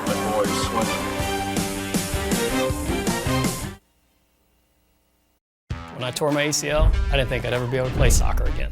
My doctor told me how important physical therapy would be, so I chose Peak. I'm glad I did. Now I'm stronger, faster, better than ever. Choose Peak. Choose Peak Performance Physical Therapy. Our slogan is real service, real people, and I think in these opportunities we're able to really show that. We call on our communities a lot for support, and of course certainly we have a lot of customers. It's a terrible tragedy certainly, but it gives us the opportunity to give back. And the best thing about Farm Bureau is the people, and I think you can see that right here today. We're here at Podna's Barbecue, Louisiana's best barbecue. I've got the owner, Gerald Hopper, and you've got mouth-watering, fall-off-the-bone ribs. Well, they're slow cooked, I can tell you that. Perfect for game day. It's our tailgate spread. Half slab of ribs, 2 halves of chicken, and 2 pints of sides with Texas toast and barbecue sauce, all for $24.85. With fast service, dine in or take out, and 2 great locations, Florida at Donmore and Sherwood Forest at I-12. Attention to detail makes the world go round. At Baker Printing, our approach to the printing business is very simple. Treat it as if it were your own. That's not always an easy job, but it comes from the top down in our company. We thrive on the unique jobs. Bottom line, we take care of our customers' projects as if they were our very own. At Baker Printing, attention to detail makes our world go round. Exercising is my life, so when I had to stop because of my foot and ankle pain, I was absolutely devastated. I chose Peak and they taught me how to relieve the pain. They really do bring out the athlete in everyone. Choose Peak. Choose Peak Performance Physical Therapy. Tonight's Game Time Player of the Game is brought to you by ITI Technical College, your key to a better life.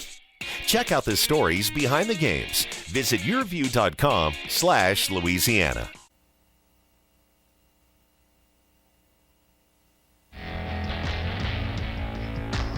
Hey, my name is Jonathan Kearney. I'm a physical therapist at Peak Performance Physical Therapy on Perkins Road. We get a lot of questions in the clinic about generalized shoulder pain. And I'm going to show you 5 exercises when done correctly can utilize a lot of your muscles around the shoulder blade as well as your rotator cuff muscles. The first one is a simple row. This is a tubing that we use in the clinic. A row, you're going to pull straight back. Your shoulder blades should be pinching together at the back. You don't want to hike up and you don't want to rotate your shoulders forward. Just a slight row straight back. Second one, with the arms straight across, pulling straight back. Same position for the shoulder blades. Shoulder blades are coming down and back together. Another one is pulling down toward your side. Elbows straight, the exact same shoulder position. The shoulder blade is moving together toward the spine. The next two, the shoulder blade is going to be still angled towards your spinal column. So you're going to retract your shoulder blade back, hold it there, rotate out with the elbow slightly away from your side. The next one is going to be another internal rotation. Same thing, shoulder blade is going to be squeezed back towards your spine, slight angle out toward your body, and pulling in toward your stomach. If you have any other questions about shoulder pain or generalized pain or weakness, come see me, Jonathan Kearney, at Peak Performance Physical Therapy on Perkins Road.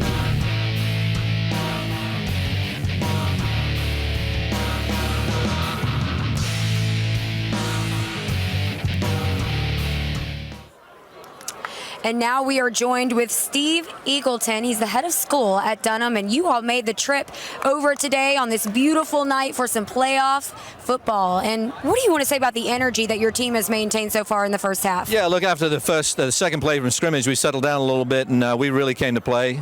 They've given us a good game too, but our defense, I think, will pull through in the end. So Neil Weiner's done a great job with these kids, and Randy Landick's done a great job preparing them. So it's a good ball game. It's a great night for Dunham. And when you're able to match up with a school like Newman, obviously they bring a lot of class to the table, very welcoming to your fans, provide a great atmosphere. How special is it to be here in New Orleans at a place like this? Yeah, it's fantastic. We've had a good rivalry with Newman. A couple of years ago, they came to our place and it went down to the wire. Hopefully it doesn't do that again, and hopefully we come out with a different result. But Newman are great hosts. We enjoy being down here, and they're a good rival for us. All right, well, we appreciate your time. Thank you very much, and good luck to your team. Thank you so much. I appreciate it. Go Tigers. When we come back, more high school football here in New Orleans, Louisiana on Game Time.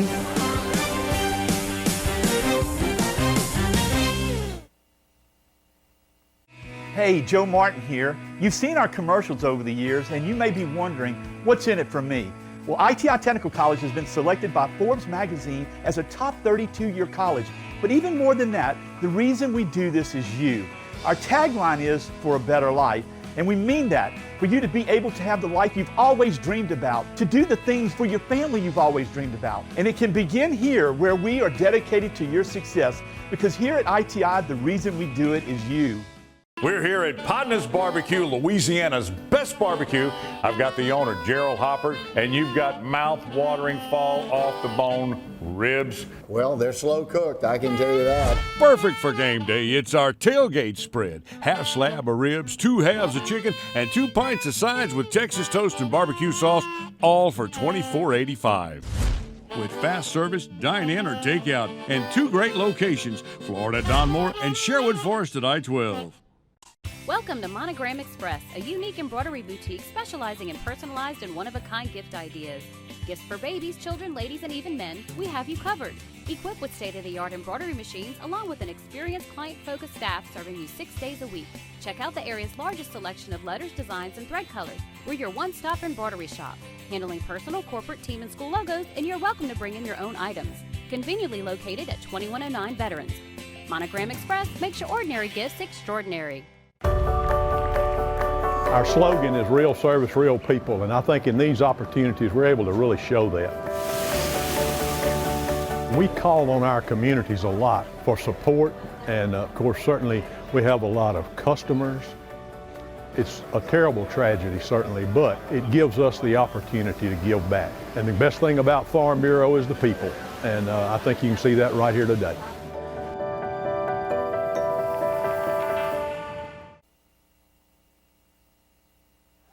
Back at Isidore Newman High School, and this place is packed. People getting some refreshments before the second half begins.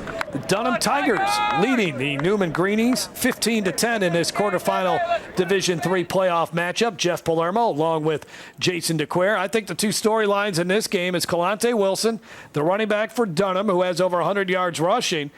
And then this Dunham defense, they have really kept Newman's offense from getting on track tonight. Yeah, we know both of these teams are known for their offenses, and the scoreboard's 15-10. I mean, neither one of them could really get going except for Kalante Wilson for Dunham. He has really been the catalyst and just carrying the load for them offensively, other than one big throw that the quarterback was able to make. And really what they've been able to do is keep Newman on the sideline so that offense hasn't been able to get going. And I'll tell you, Dunham's very fortunate also to survive 2 turnovers early in this game and still stay in it and be ahead at the half. Yeah, you're right. They're -2 in the turnover margin, but yet they got the 5-point lead. Let's take a look at our first half highlights. And we had a big turnover early on in this game. A little trickeration coming up here for Dunham, as Coach Neil Weiner said. They tried to get too cute.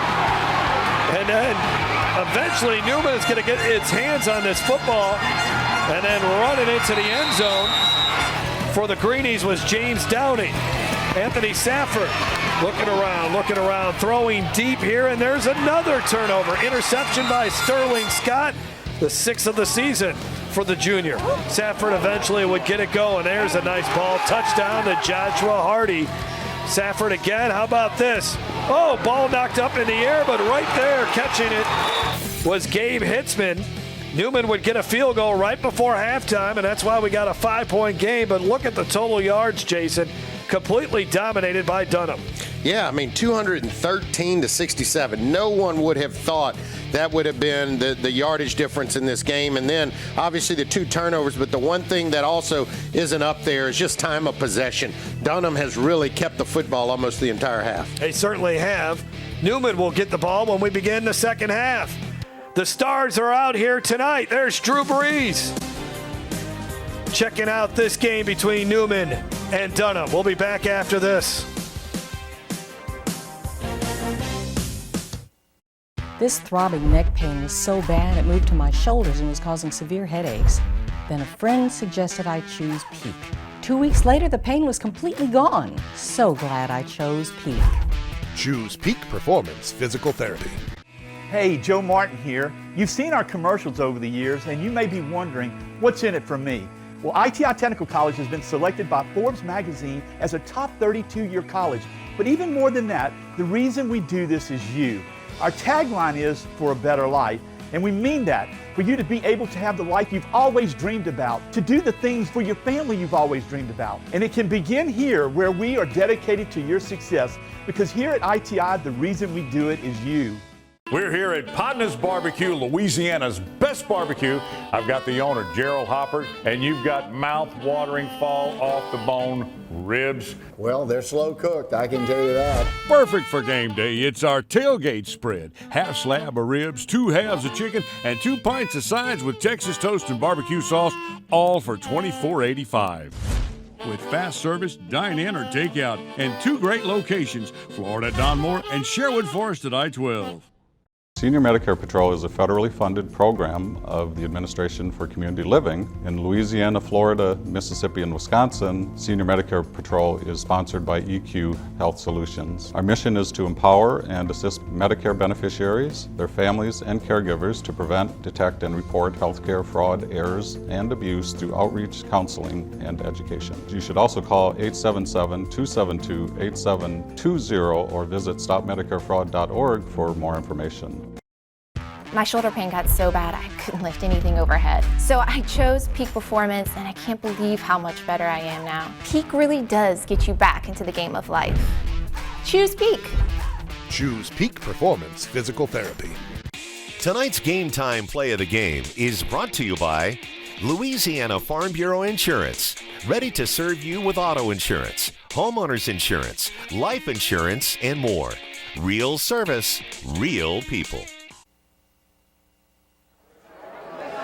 Almost ready for the start of the second half of this quarterfinal matchup between Dunham and Newman. I can't believe the weather here tonight, Jason. This is like mid-October. Yeah, I didn't need the long sleeves. No, tonight. you didn't. Yeah. I was surprised that you were rocking the long sleeves. I heard there was some sort of front coming in or whatnot, but it's a false front for sure because it's warm.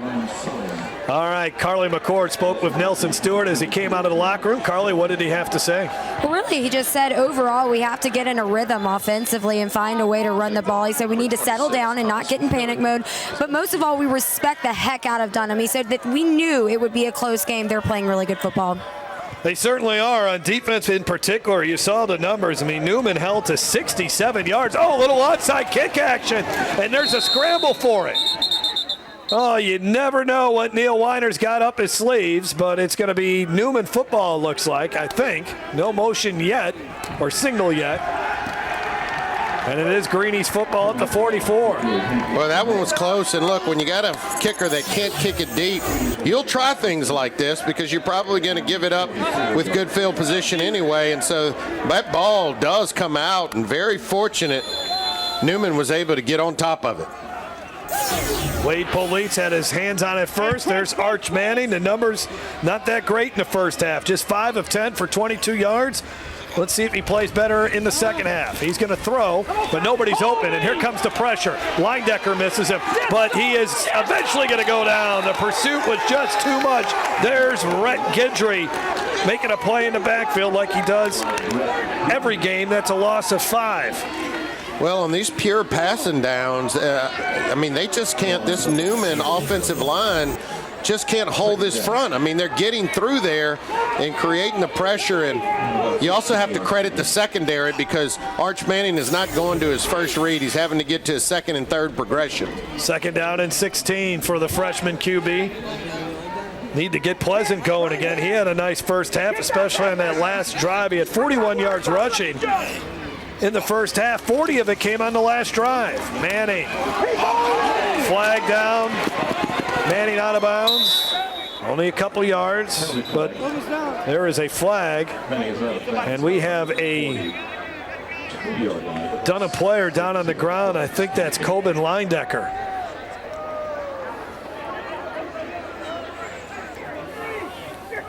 I don't like to see that. No, not the way they're working on that knee there.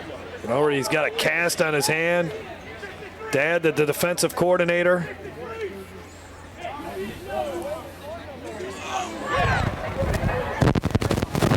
Holding, number 1, offense, 10 yards from spot of foul. Replay, second down. Sutherland is saying it's not me, I didn't hold.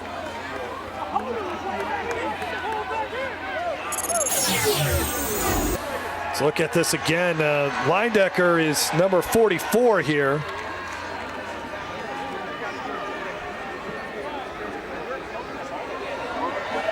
The holding, it looked like probably right here in the middle of your screen, maybe.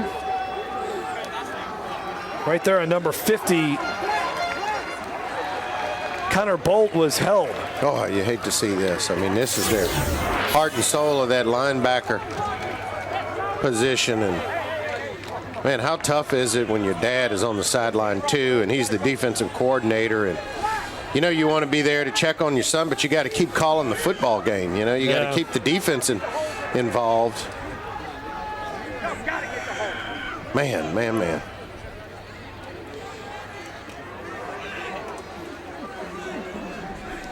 Neil Weiner talking with one of the officials. A lot of flags in the first half. It's been an active night for Frank Wittenberg and his crew from Lafayette.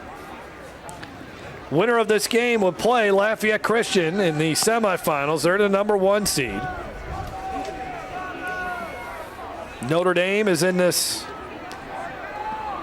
bracket as well. Yeah, we got a chance to see Lafayette Christian earlier this season.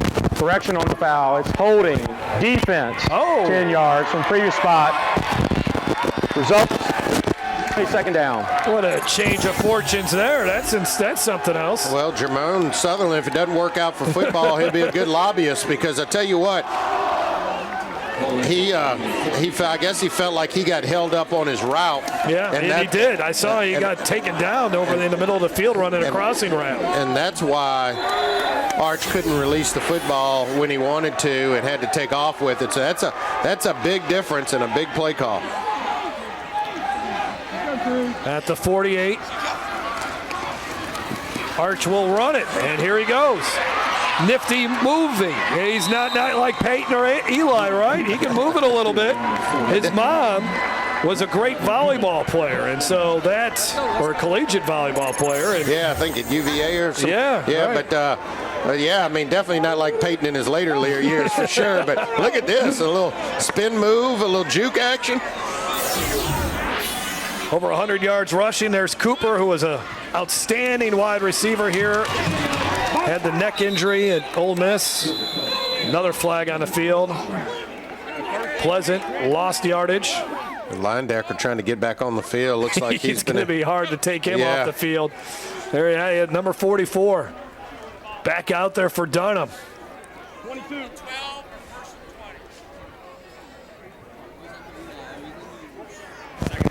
Holding, number 55, offense. Penalties decline, result of play is second down. Penalty is declined. So they make it second down. How about that? That is interesting. Second down, 12 yards to gain. Okay. I figure you back them up. They haven't had much production all game. Ooh, and then jumping off sides. I think that was Linedecker, yep. Yeah, that's going now.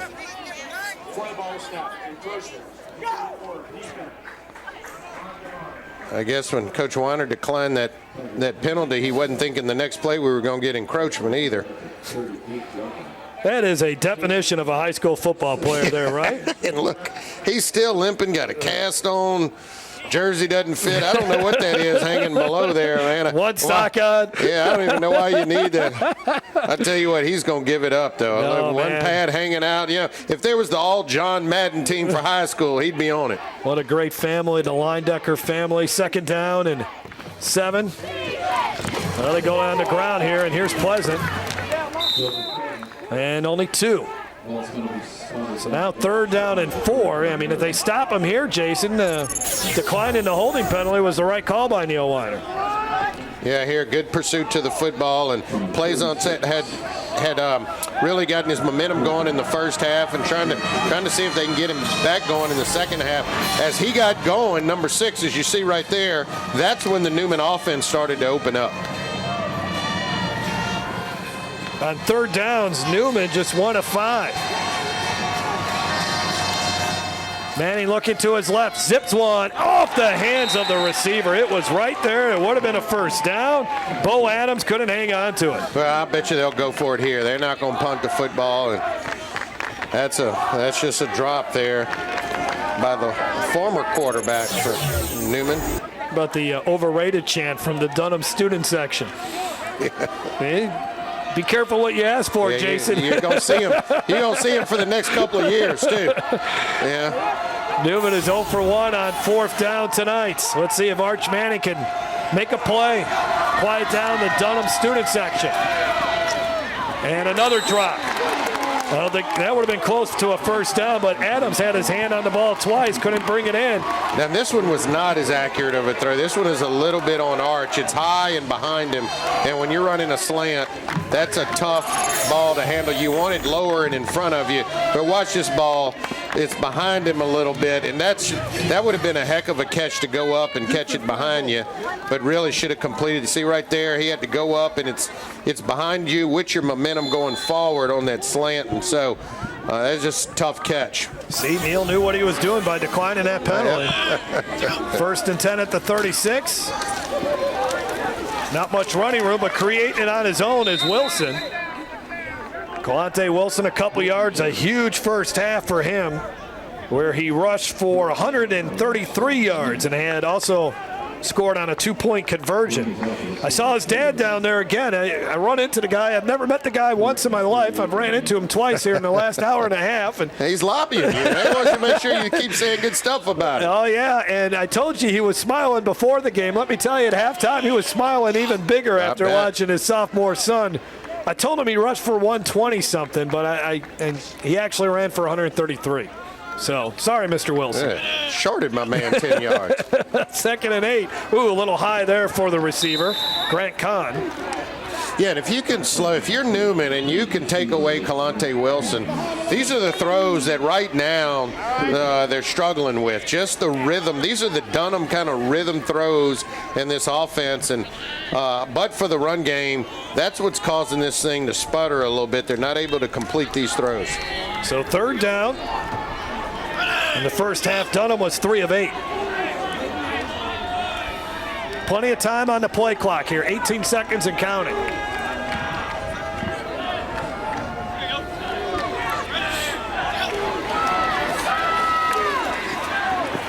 Intercepted, reading it all the way. Penn McCoy. And out of bounds he goes. There's a flag too. Penn McKay on the interception. That's 3 turnovers tonight for Dunham. And now, Jason, it's getting in that territory. When you got a -3 turnover margin, the chances of you winning a football game are not very good. Yeah, and all 3 of them, unfortunately, have involved the quarterback. But really, I think this was a bad read by Safford. He had Grant Cohn in the slot, and that's where he should have gone with the football and try to stick it in there. Instead, he chose the outside receiver.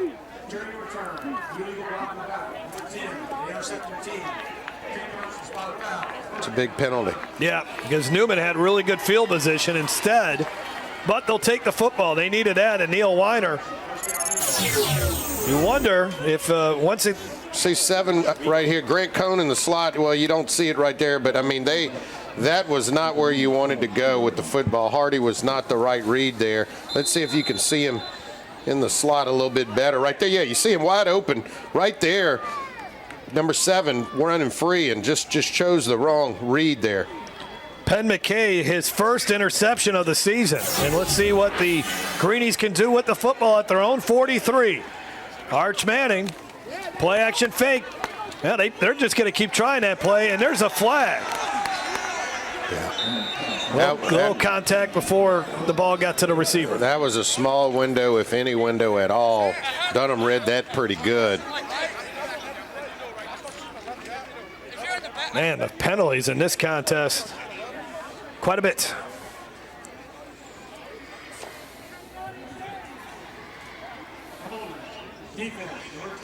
Okay. That makes more sense. I didn't see pass interference, but obviously probably tugged on the jersey or whatnot, but really not much window at all to throw that football in there. A lot of times those defensive backs will hold you from behind or hold you low, and it's hard to see. So Dunham has turned it over 3 times. They have 9 penalties, but yet have a 5-point lead. Go figure. At the 47. Manning has time, lofts one downfield, and it's a battle for it and knocked away. Great job defensively That was Titus there again. He's had a nice night in the defensive secondary. I know he just got called for the holding, but. Yeah, trying to get a far side of the field, back shoulder completion, and that's just timing, making sure that your offensive receiver knows where the football is, trying to get it into Charbonnet. But as you mentioned, outstanding coverage there by Titus. 2nd and 10.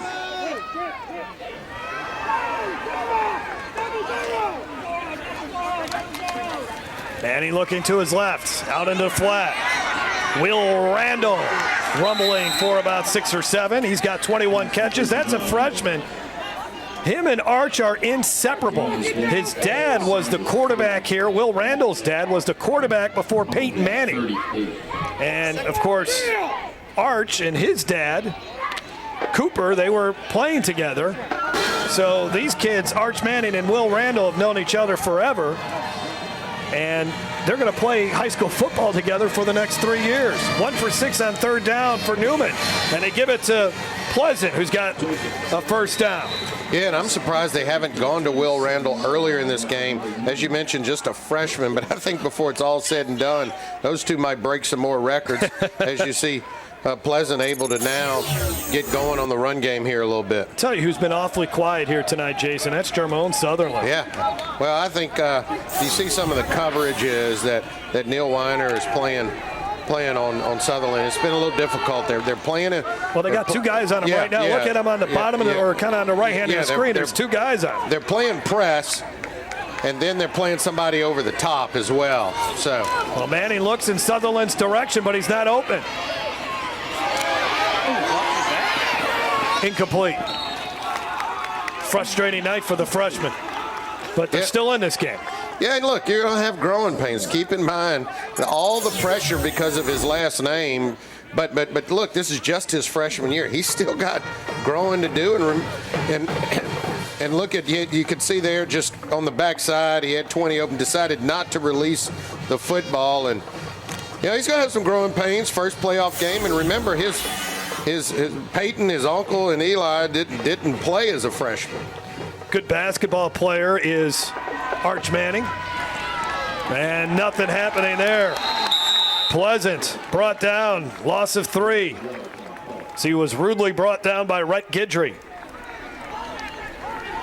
Coach Neil Weiner saying that Rhett Guidry has just been an absolute joy to coach. The finality of this thing is coming up on us here, right? We're basically 18 minutes away. One team moves on, another team loses, and that's their season. And these seniors that have been with Neil Weiner, the seniors that have been with Newman's Nelson Stewart, I mean, it's heartbreaking when you lose these games, and you had a 9-1 season. And of course, because of the screwy postseason, you only get 1 playoff game for that loser. Manning directing traffic. Nobody open. My goodness, he'll just have to run it. Makes a nice little move, and it gets hammered at the 21-yard line, shy of the 1st down. Another 4th down coming up here for the Greenies. Yeah, and obviously I think they will go for this now. It looks like they may be running the field goal team out there. And here, just trying to see, again, surveying the field, plenty of time, but can't figure out where to go with the football, and tries to pick up as many yards as he can. All right, 39-yard field goal here. Yeah, they're going to run him out here. Will Hardy made one from 20 earlier. He's 11 of 12 on the season. Not your prototypical kicker, is he? He's got a strong leg, though. Good snap, good hold. Boy, did he boom that thing. Jeez. Wow, like Jason DeQuare through the uprights. It's now a 2-point game. 5:04 left to go in the 3rd. Stay tuned. More coming up from Isidore Newman. This is Game Time. Hey, Joe Martin here. You've seen our commercials over the years, and you may be wondering, what's in it for me? Well, ITI Technical College has been selected by Forbes magazine as a top 32-year college. But even more than that, the reason we do this is you. Our tagline is for a better life, and we mean that. For you to be able to have the life you've always dreamed about, to do the things for your family you've always dreamed about. And it can begin here, where we are dedicated to your success, because here at ITI, the reason we do it is you. Our slogan is real service, real people, and I think in these opportunities we're able to really show that. We call on our communities a lot for support, and of course certainly we have a lot of customers. It's a terrible tragedy certainly, but it gives us the opportunity to give back. And the best thing about Farm Bureau is the people, and I think you can see that right here today.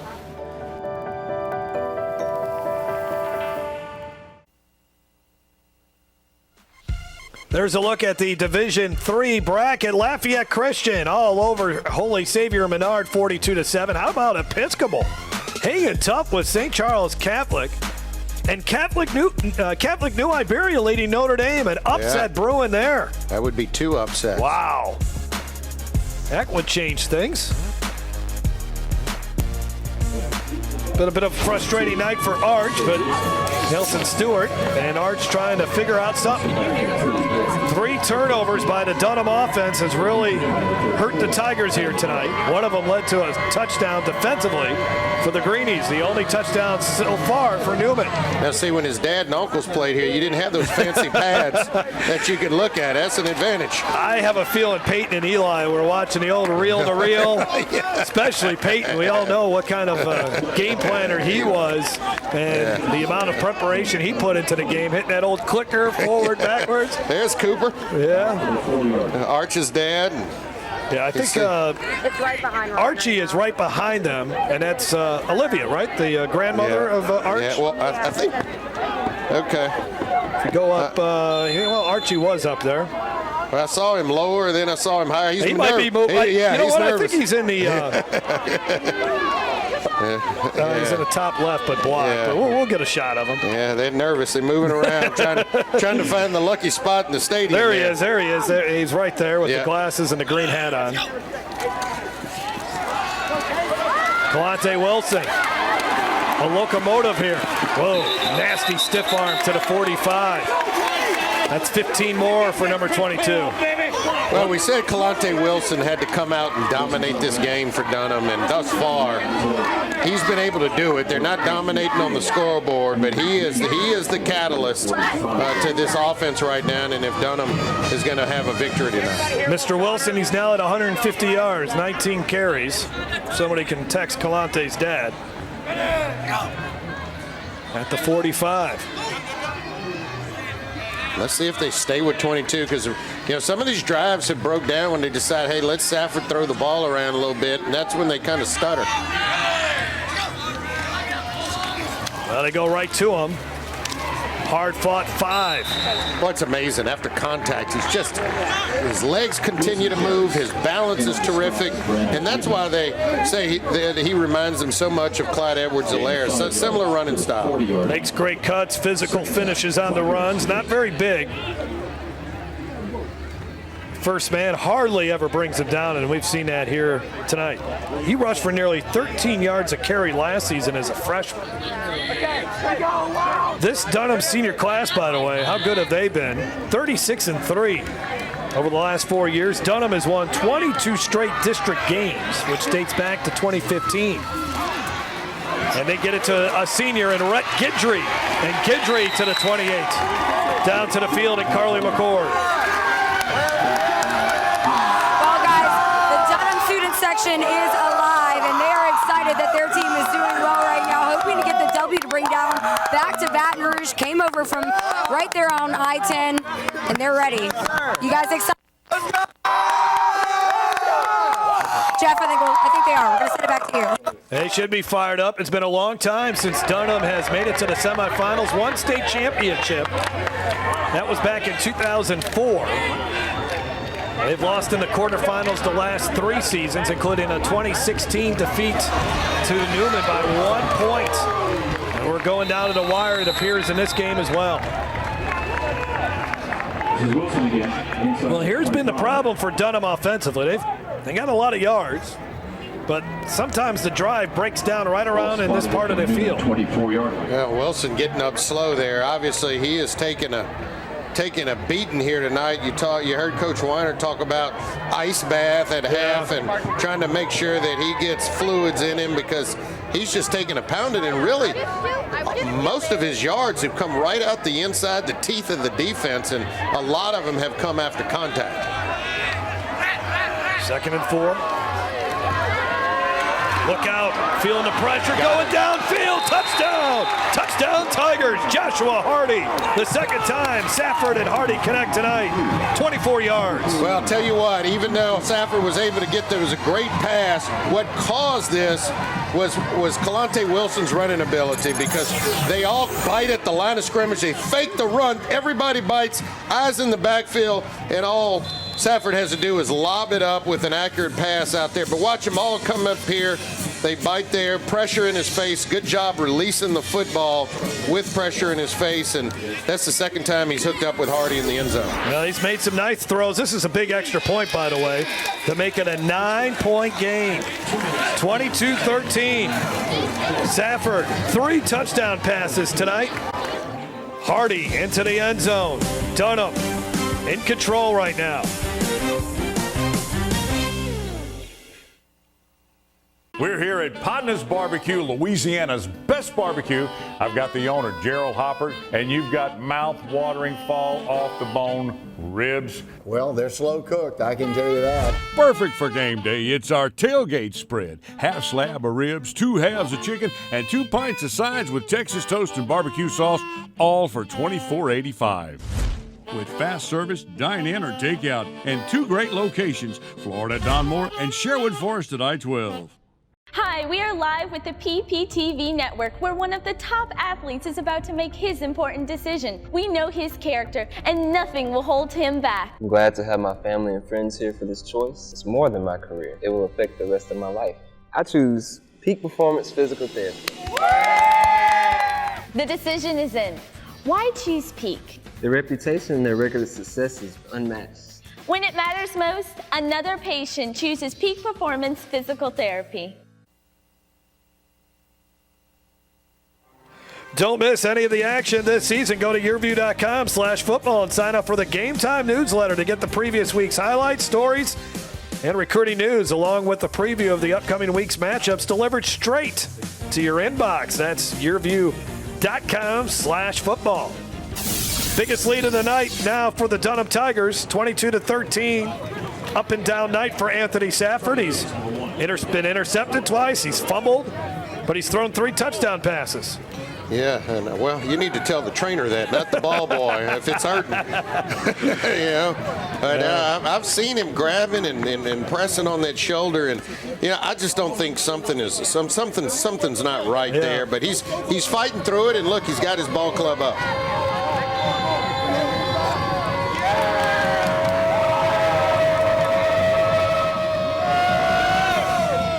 End over end kick. Make a tackle. Ooh, stumbled around out there. Is Pleasant trying to get ahead of steam, really can't. Refuses to go down though. All right, will the legend of Arch Manning grow right here? Down by 9, 2:23 to go, quarterfinals of the playoffs. Can he orchestrate a drive? He has yet to lead his team to a touchdown here tonight. Well, and the other thing is that we haven't really seen Newman put together that complete drive where you get Pleasant going, Arch throwing the football around a little bit. It's either been a little bit of Pleasant or, Arch will make a couple good throws, but really that defensive line for Dunham has really been the MVP, because they're getting pressure on him back there, causing him to move around, throw that ball faster than he wants. Just saw the ITI technical scoring drive, 6 of 15 for 31 yards for Arch. Here's the screenplay to Pleasant. Pleasant's got a couple blockers in front of him, and that's a first down for Newman. Good start for the Greenies. Yeah, and that's what you need. Big success on first down. Now they'll probably try to go a little bit faster, maybe keep Dunham on their heels a little bit. And here you go, just drawing up. They tried this earlier, wasn't there, but this time they're able to get it out to Pleasant. Good blocking out front. And no holding call. That's big. 1st and 10 at the 46. Hey, 31 left. Johnny base. Johnny base.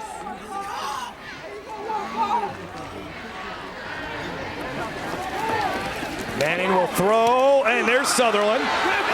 But, man, they're all over him. But look at him break a couple tackles, and he was one guy away from really busting a long one. Finally, they get the ball to number 1, and it was an exciting first down. And, Jeff, if you want to know why they have him bottled up and double-teamed, here he was double-teamed. They were able to kind of do a little rub and get him open, and really he wasn't open, but able to catch the football and just turn something and make something out of nothing. At the 43. Arch Manning looking. Here comes the pressure. He gets away from it. And there goes the freshman. First down for the Greenies. What a great run. Well, that will get the juices flowing. The last time you seen a Manning scramble like that. It was Archie Manning.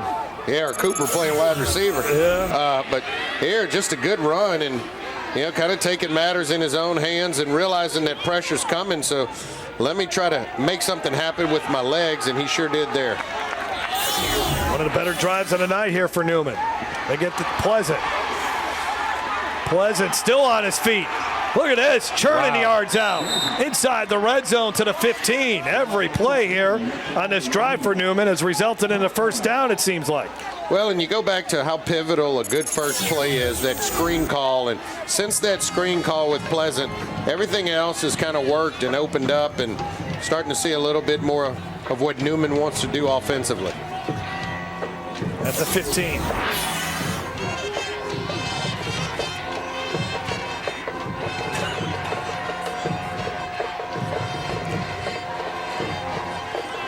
Pleasant. To the right of Manning. There's Manning. And there's Sutherland. Sutherland inside the 5. Down he goes at the 2. I'll tell you what, they're really just, and that must be part of the game plan. They're forcing that ball into Sutherland, and now he's making some plays. 12 more minutes to go. Finally, a drive here for Arch Manning and the Greenies. It's not too late. Down by 9. It's been a terrific football game at Isidore Newman. Big plays on offense. Passion in the crowd. We'll be back.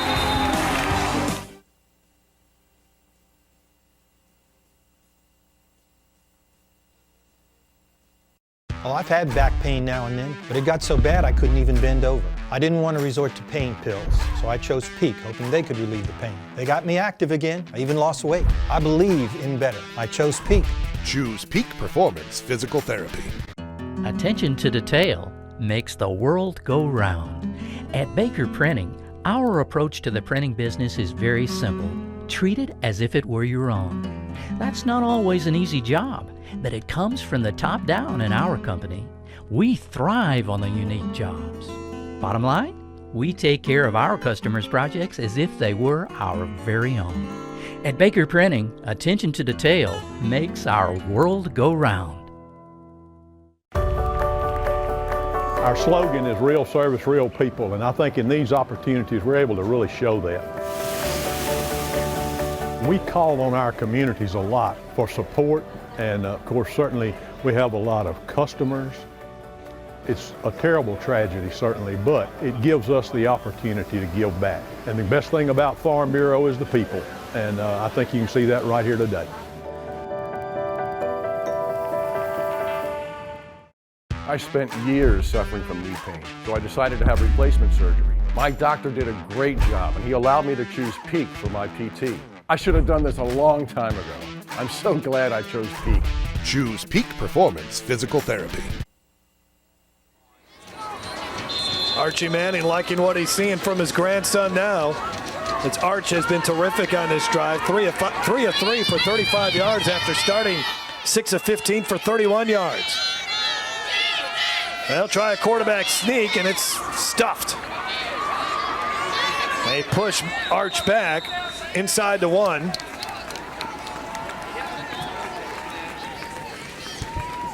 Yeah, coming out, change a quarter there, and just trying to catch them on their heels. Try to get that ball over the end zone with a little quarterback sneak.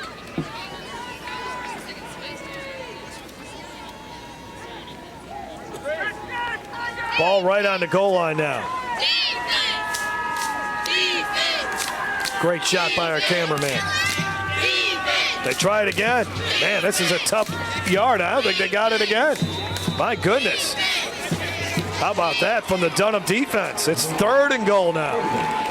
Yeah, now, I mean, you're down there. I think I would let my 200-pound back, number 6, in on the action. Let's see if ball may have come loose down here, Jeff. The center is just not getting any push.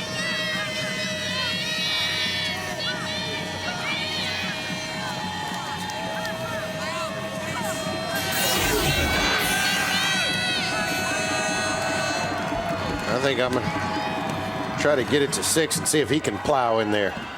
Oh, they're going to throw it on 3rd and goal. Manning now may just try to run it. There he gets in.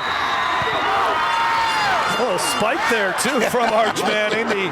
Sometimes the officials will call that a penalty, but they didn't there. A lot of passion from the freshman. Well, and I tell you what, this was not easy at all to get this yard right down there on the goal line. They tried to do this multiple ways, and then finally Arch had to just improvise because they were trying to get a pass play, wasn't there, and he realized he's going to take a lot of contact here at the goal line. Good job of holding on to the football and protecting it. His 6th touchdown of the season. Oh, they did throw the flag. Oh, man. Not a big, I understand you got to make that call. I don't like the rule in the playoffs. And Arch is saying, really? Are you kidding me? Yeah, not in the NFL yet, buddy. Yeah. Can't get away with it. I've seen that before. I've seen that, especially in playoffs, man, where these guys are charged up. You just got denied at the goal line twice. And then you finally get in there. I mean, sometimes it's hard just to hand the ball to the official. I know that's what they want, but emotions get the better of you sometimes. Particularly after a big physical run there. You're all fired up. You took some contact at the goal line, got the wind knocked out of you, and that's just instinctual. You think about the pressure that's on this young man at 15 years old, Jason, having to try to live up to the legacy that the Mannings have developed, the first family of football. I mean, you can't just be normal. No, you can't be average. If your last name is Manning and you're playing quarterback, they're going to expect you to blaze the world on fire, you know? But he has been, well, I don't want to say protected. He hasn't done any interviews. He still rides the freshman bus. He hangs out with the freshmen. So, and the policy I like is the no social media policy. Yeah, he's not on social media. Twitter and in today's age, that's a lot of where, you know, you would hear all that noise. Yeah, get in trouble, and you can block a lot of it out. I'm still dreading getting my son a cell phone. You know? I don't know. He may be 20 before I get.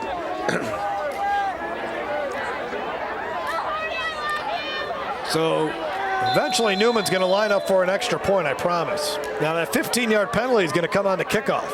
Yeah, and that's big because that'll allow Dunham probably to have good field position. Although Hardy's got a really good leg, as we've seen already.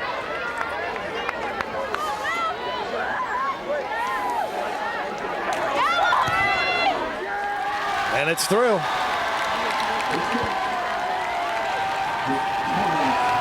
Two-point game. Let's watch this run again from Arch. Yeah, interesting call from about a half-yard out. They decided to throw it and wanted a quick out route right there, but wasn't there, and Arch decided to do the right thing, pull it down and get into the end zone. Down to the field and Carly McCord. Well, guys, not on the field. I'm actually in the stands. I'm in the Newman student section. One of the best things about Friday Night Lights, obviously Friday Night Lights for fall fans, high school fans, they get lit out here. Look at them. Showed up, showed out, and now they're really pumped after that touchdown. Yeah, I was worried about Carly. She only went to the visiting section. I knew she was going to have to then make it to the home team side, and they weren't going to let her out of here. Well, you don't have to walk very far. Everybody sits on one side here. Didn't have to make the walk across the field. There's a look at the ITI Technical College scoring drive. First offensive touchdown of the night for the Greenies. A couple passes to Sutherland, and Manning certainly got into a groove there.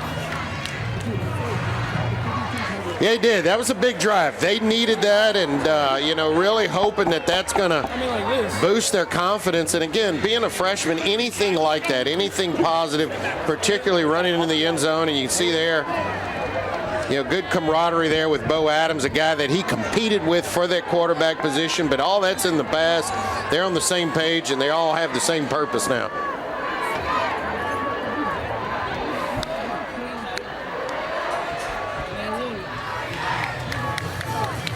So Hardy will have to boot this thing from the 25. Also back there with 15, Greenies.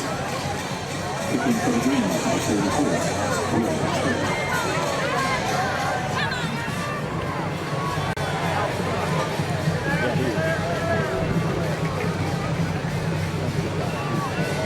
34. It's a real opportunity for Dunham here to get good field position.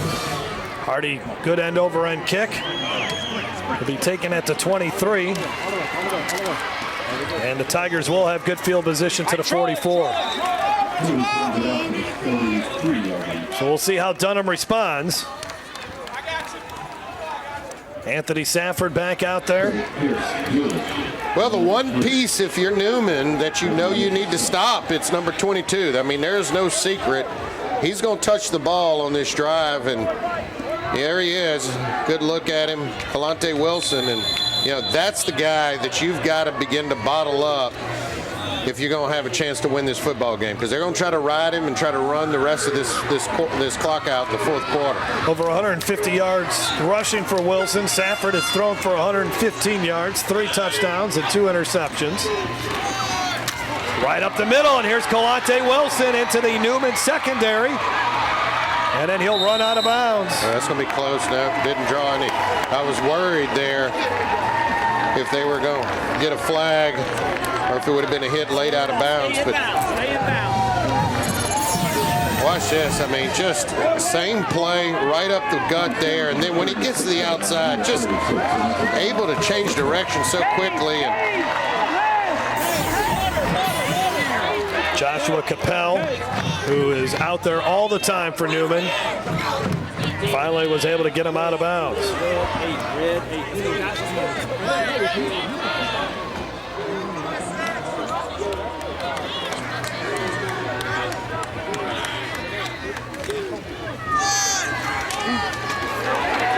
Breaking tackles, hard run. That's Nick Swear, actually. Swear gets a first down. Yeah, and I mean, he will spell relief some for that's Nick Swear out there. But, well, let's see here. Wilson banged up a little bit. No, that was just Nick Swear. Swear, 313 yards rushing, 6.4 average. Good hard run there, gets a Dunham another first down. And you got Sutherland back there in defense for Newman as well. So they're trying to get all their best players on the field, try to stop some of this run game.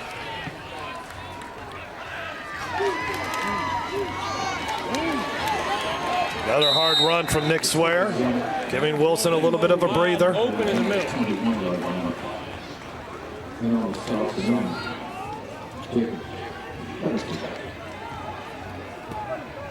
Second and 6. Neil Weiner looking at that play chart. Yeah, and again, being methodical. You see over here, he wants to make sure that he has the attention of his team, doesn't want to get the play in too soon, doesn't want to get them over anxious. Want to use as much of that play clock as they possibly can. Swear again.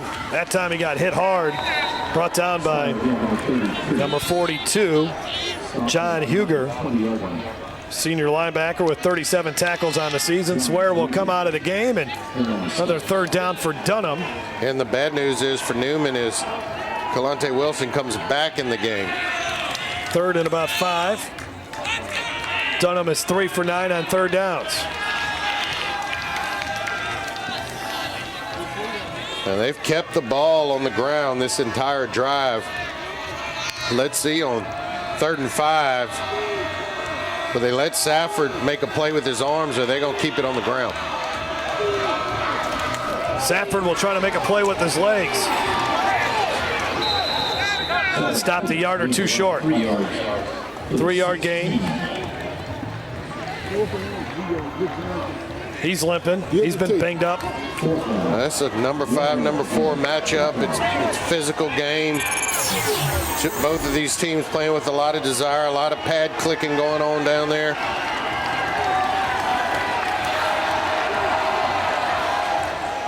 Dunham is 2 of 4 on 4th down. Trying to use as much clock as possible. Maybe a little bit of a cramp for Safford. Safford keeps it. Is he going to get there? All about the spot. I think he's got it, though. I think it was that second effort. I mean, he got held up, and then he just nudged and kind of lunged forward such that his forward progress would give him a first down, and he is not looking healthy at all. You see there, anytime you're doing that stretch right there, that is typically a cramp. But watch this little second effort where he nudged right there and was able to lean forward. That probably picked up, the ball came out at the end. But obviously the officials called him down. Right there, the ball, as he stretches, it comes out. To 15.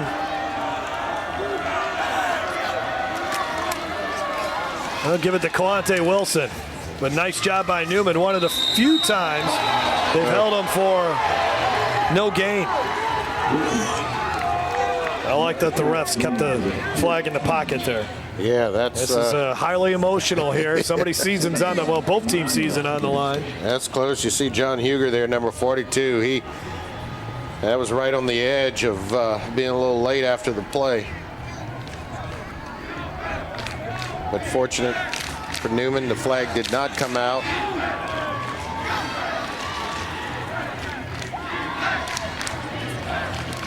Almost like a four corners offense, Jason. Milking as much clock as possible. Again, brought down right at the line of scrimmage. Well, that's a big play by Huger. We're just talking about him, and that time comes in, able to make a play behind the line of scrimmage, just comes off of there clean right from the left-hand side of your screen. A senior recognizing that his high school career may be over, needs to make some plays, and that's what Huger's done here on the last two runs. So Dunham is 3 of 10 on third down. They've actually been a little bit better on fourth down, 3 of 5. And the question is, if you don't pick it up, will you run your field goal kicker out there and try to at least make it greater than a 3-point game? On 3rd and 9, they give it to Wilson. Wilson up the middle. Man, it's close.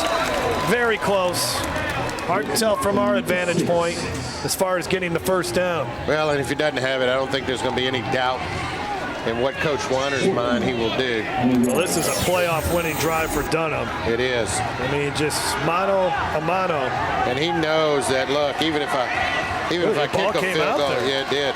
Even if I kick a field goal, I'm only up by 5, and a touchdown beats me. Obviously, he is smelling the goal line now. Well, how about this? 4th and 1, and Wilson's on the sidelines. This might be the game right here. And you got to imagine number 8's going to pick his spot and keep it here. That's exactly what will happen, and he won't get there, I don't think. Oh, wow. The Greenies defense comes up with the big stand. They come away with the football, but I believe the play is dead. Scott's just going to keep running anyways. But how about that? You don't have Kalante Wilson out there because he's cramping up or injured, and Safford's cramping up, and he can't get the first down. Yeah, but Jeff, why wouldn't you just call a timeout? Why wouldn't you call a timeout and let those two guys come over and at least catch their breath? I mean, you need both of them in the game on a big play like that, because then you're not sure which one of them may get the football. But it was clear to everybody in the stadium who was going to get the football with number 22 out and just can't get there. Well, Newman will start deep in their own territory at their own 5-yard line.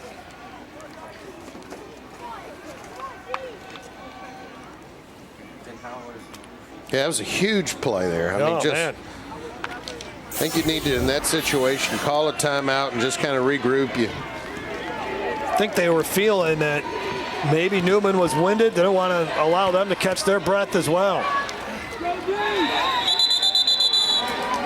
And a flag.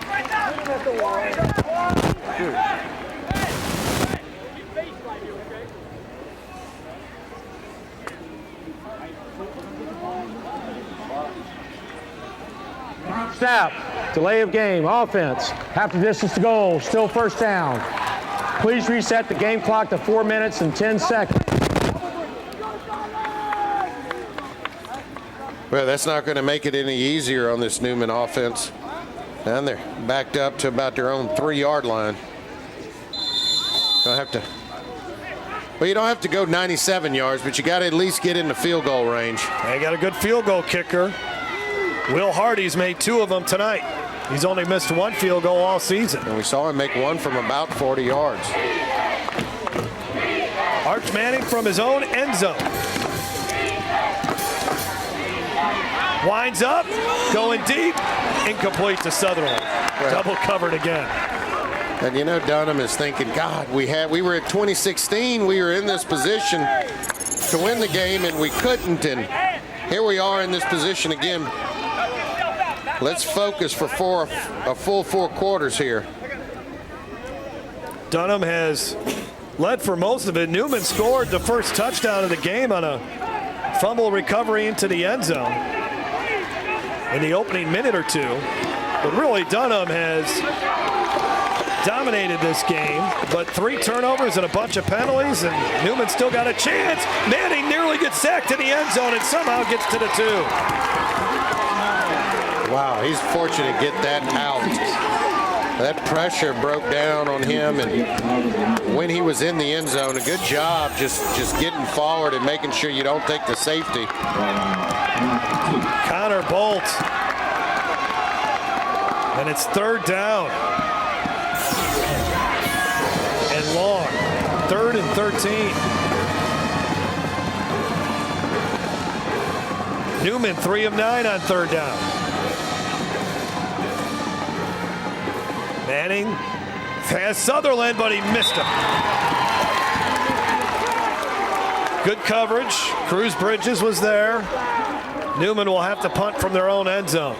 Well, that's one that Arch had an opportunity. That's why he's kind of shaking his head there. He actually had Sutherland on the little comeback route and just couldn't quite get the ball out there accurately for him. No, he wishes he had that throw back, but you can see here Sutherland had an opportunity, had beaten his defender, and a better throw there, he would have been able to pick up the first down. Tough spot here for Sutherland. His heels are on the back end line. They don't bring the pressure. Sutherland's punt is decent.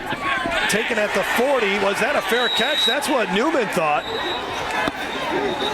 I thought he called fair catch too, as that was Joshua Hardy on the return, and that's going to be a penalty on the Tigers. Let's go, baby.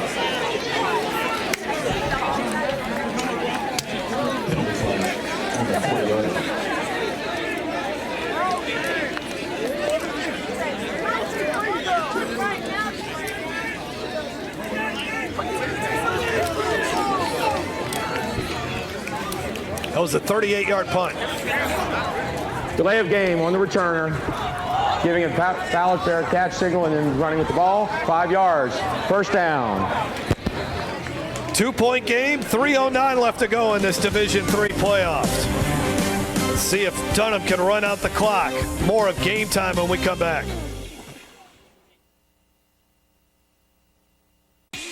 Tonight's Game Time play of the game is brought to you by Podna's Barbecue. Slow cooked, fall off the bone perfection, and the best baked beans in America.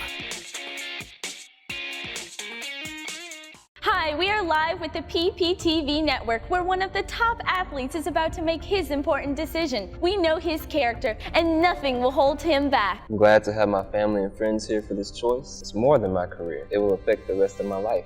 I choose Peak Performance Physical Therapy. The decision is in. Why choose Peak? The reputation and their record of success is unmatched. When it matters most, another patient chooses Peak Performance Physical Therapy. Tonight's Game Time League standings are brought to you by Visit Baton Rouge. It's not just the capital city, it's the hub of all things Louisiana. Find out more about all the Red Stick has to offer at visitbatonrouge.com. Been a great night for football on the campus of Isidore Newman in uptown New Orleans. Dunham hanging on to a 2-point lead over Newman. Jeff Palermo, Jason DeQuare, Carly McCord down on the sidelines. Anthony Safford, senior quarterback, transferred in from the state of Indiana right before the season, trying to lead Dunham to a big playoff win as he continues to battle cramping in his calf. Kalante Wilson is out there as well, number 22. So Newman, they got 3 timeouts here, but if Dunham, I guess we'll see how the plays work out, but a couple first downs and this game might be over. Safford keeps it, a beautiful fake on the read option and then slides down. That was a lovely play. And I was kind of wondering when this play call may come because they've been doing that read option off of Kalante Wilson, and really Safford had not kept it all night, and as soon as everybody keyed in on Wilson, it just opened up out there for Wilson to go and pick up some big yards.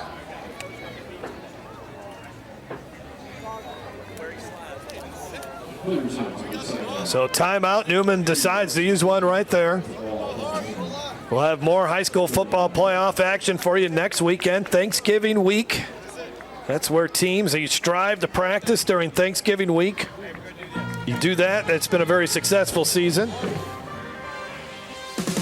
And then the week after that, it's really up in the air as far as what will happen with the select championships, where they'll be played, when they'll be played, either Friday or Saturday. We'll find that out probably next weekend. Not this weekend, but next weekend we'll have some sort of answer on that. At least we think.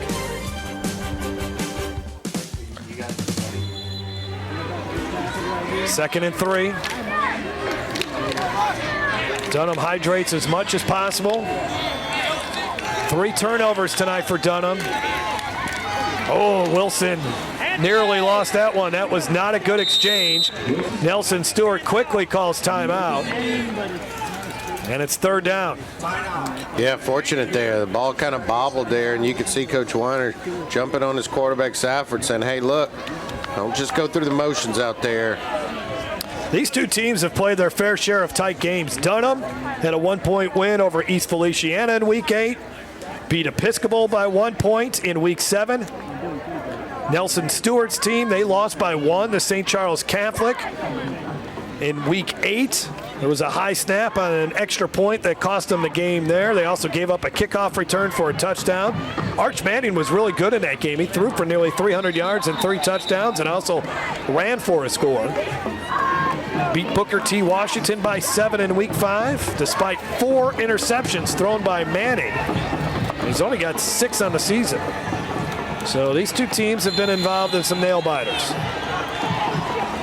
3rd down, and they need to get to about the 36. Neil Weiner is jumping up and down. You see him at the bottom of your screen. Wildcat here to Wilson, and pumping the legs, and he's going to be stopped short, I think. Nelson Stewart calls a timeout, and we'll take a break with them. 2:41 to go. Ball game on the line when we come back. This is Game Time on Your View.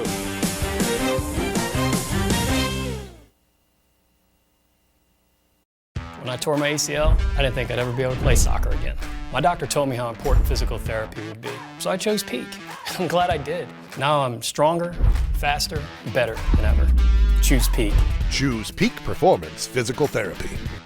We're here at Podna's Barbecue, Louisiana's best barbecue. I've got the owner, Gerald Hopper, and you've got mouth-watering, fall-off-the-bone ribs. Well, they're slow cooked, I can tell you that. Perfect for game day. It's our tailgate spread. Half slab of ribs, 2 halves of chicken, and 2 pints of sides with Texas toast and barbecue sauce, all for $24.85. With fast service, dine-in or takeout, and 2 great locations, Florida Donmore and Sherwood Forest at I-12. Exercising is my life, so when I had to stop because of my foot and ankle pain, I was absolutely devastated. I chose Peak and they taught me how to relieve the pain. They really do bring out the athlete in everyone. Choose Peak. Choose Peak Performance Physical Therapy. Tonight's Game Time Play of the Game is brought to you by Louisiana Farm Bureau Insurance. Ready to serve you with auto insurance, homeowners insurance, life insurance, and more. Real service, real people. Game on the line right here with 2:41 left to go. If Dunham picks up a first down. And look, they brought a new quarterback in here. This is the backup quarterback, Stephen Steele, probably because number 8 just hasn't looked healthy. Direct snap though to Wilson. Wilson to the outside. That should be enough for a first down. He's been the man of the hour. Big play for Dunham. And a smart call there by Coach Weiner. You bring your backup quarterback in. You don't know if he's in the Wildcat or if Steele is going to get the football, but he's a better blocker, a bigger kid, so he turns into the lead blocker. And as much credit to Kalante Wilson, you have to give Stephen Steele credit for doing the small things and willing to do those things and really deliver on that lead block out there for Kalante Wilson. So the Greenies do not have any timeouts. And it's 2 minutes away from a heartbreaking loss for the Greenies, but an exhilarating win for Dunham. Nothing happening there. I believe next week now. Now it's the semifinals, so they'll have to go to Lafayette Christian. The top seed is always at home. So Dunham will, as long as nothing crazy happens here, they'll head across the Atchafalaya Basin and face a really good LCA team, as long as they're still winning the game that they were playing. I think they were up 42-7, weren't they? Something like that? Yeah. So, yeah.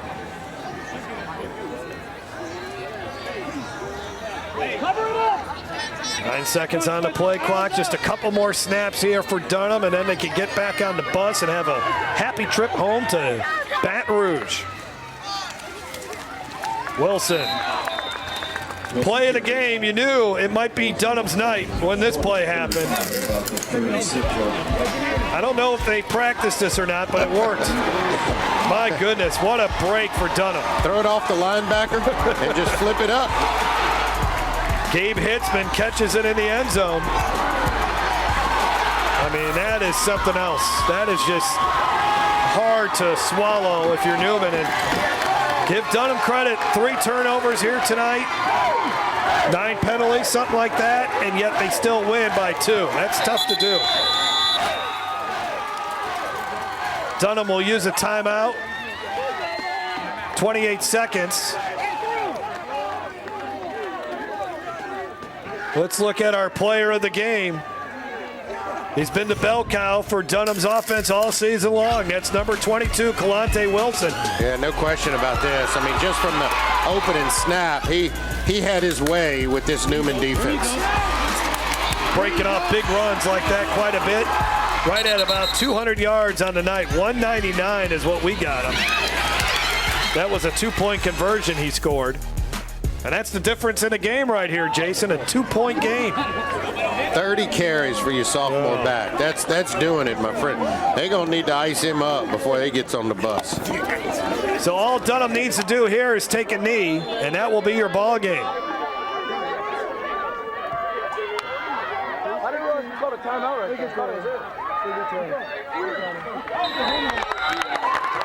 They take the knee, and the Dunham Tigers, it's been a while since they've won a playoff game, been a while since they've been in the semifinals.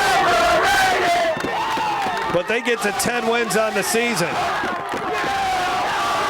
And it's another crushing loss for the Greenies. They've had a lot of disappointing playoff losses, but the future's obviously bright with Arch Manning in 3 more years here at Newman.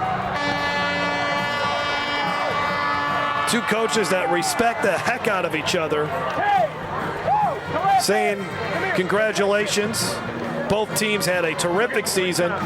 You look at Newman, their 2 losses this year have been by a total of 3 points. Down to the field in Carly McCord. Kalante, congratulations. What a night for you. And looks like you're a little bit banged up. How are you feeling right now? I feel good. I feel great. Well, obviously you do. You got the W. You came down here, but in order to get a W in a playoff like this, you have to have competitive spirit. Can you talk about the competitive spirit that your whole team possessed tonight? Oh, it was very competitive. We knew we lost like the past 3 years. We lost in the semis, so we know if we just run well, we knew if we run well against them, we'll win the game because they only have 2 linebackers. So we know if we run well, we'll do good. Only a sophomore, and to come out here and deliver like you did, and to know that you still have a lot of football left to play in your high school career, what does that say about you and your future? I don't know. I hope it's great. What do you hope it says about your future? That I get a D1 scholarship and go to a great college. I was trying to give you an opportunity to sell yourself there a little bit. But obviously the coach tonight, Coach Weiner, what he was able to do, coach you all to victory. And one thing that he is so incredible at is clock management. How much do you all practice that? Oh, we practice it at the end of practice every day. We run a tempo, run out the clock, and we just always practice at the end of the day. And then defensive, big stops on third downs. How much did they make it easier for you to do your job? The line, they did great. We practiced blocking and double teaming all week. And like I said earlier, we knew if we block well, we'll win the game. Kalante, congratulations. Go enjoy it. Thank you. Jeff, we'll send it back to you. A terrific young man in Kalante Wilson who looks like he has a bright future. Another great running back in Baton Rouge. We'll be back after this. Tonight's Game Time Player of the Game is brought to you by Peak Performance. At Peak Performance Physical Therapy, we treat the athlete and everyone. Stronger, faster, better. Choose Peak. Check out the stories behind the games. Visit yourview.com/Louisiana. Our slogan is real service, real people, and I think in these opportunities we're able to really show that. We call on our communities a lot for support, and of course certainly we have a lot of customers. It's a terrible tragedy, certainly, but it gives us the opportunity to give back. And the best thing about Farm Bureau is the people, and I think you can see that right here today. Hi, we are live with the PPTV network, where one of the top athletes is about to make his important decision. We know his character, and nothing will hold him back. I'm glad to have my family and friends here for this choice. It's more than my career. It will affect the rest of my life. I choose Peak Performance Physical Therapy. The decision is in. Why choose Peak? Their reputation and their record of success is unmatched. When it matters most, another patient chooses Peak Performance Physical Therapy.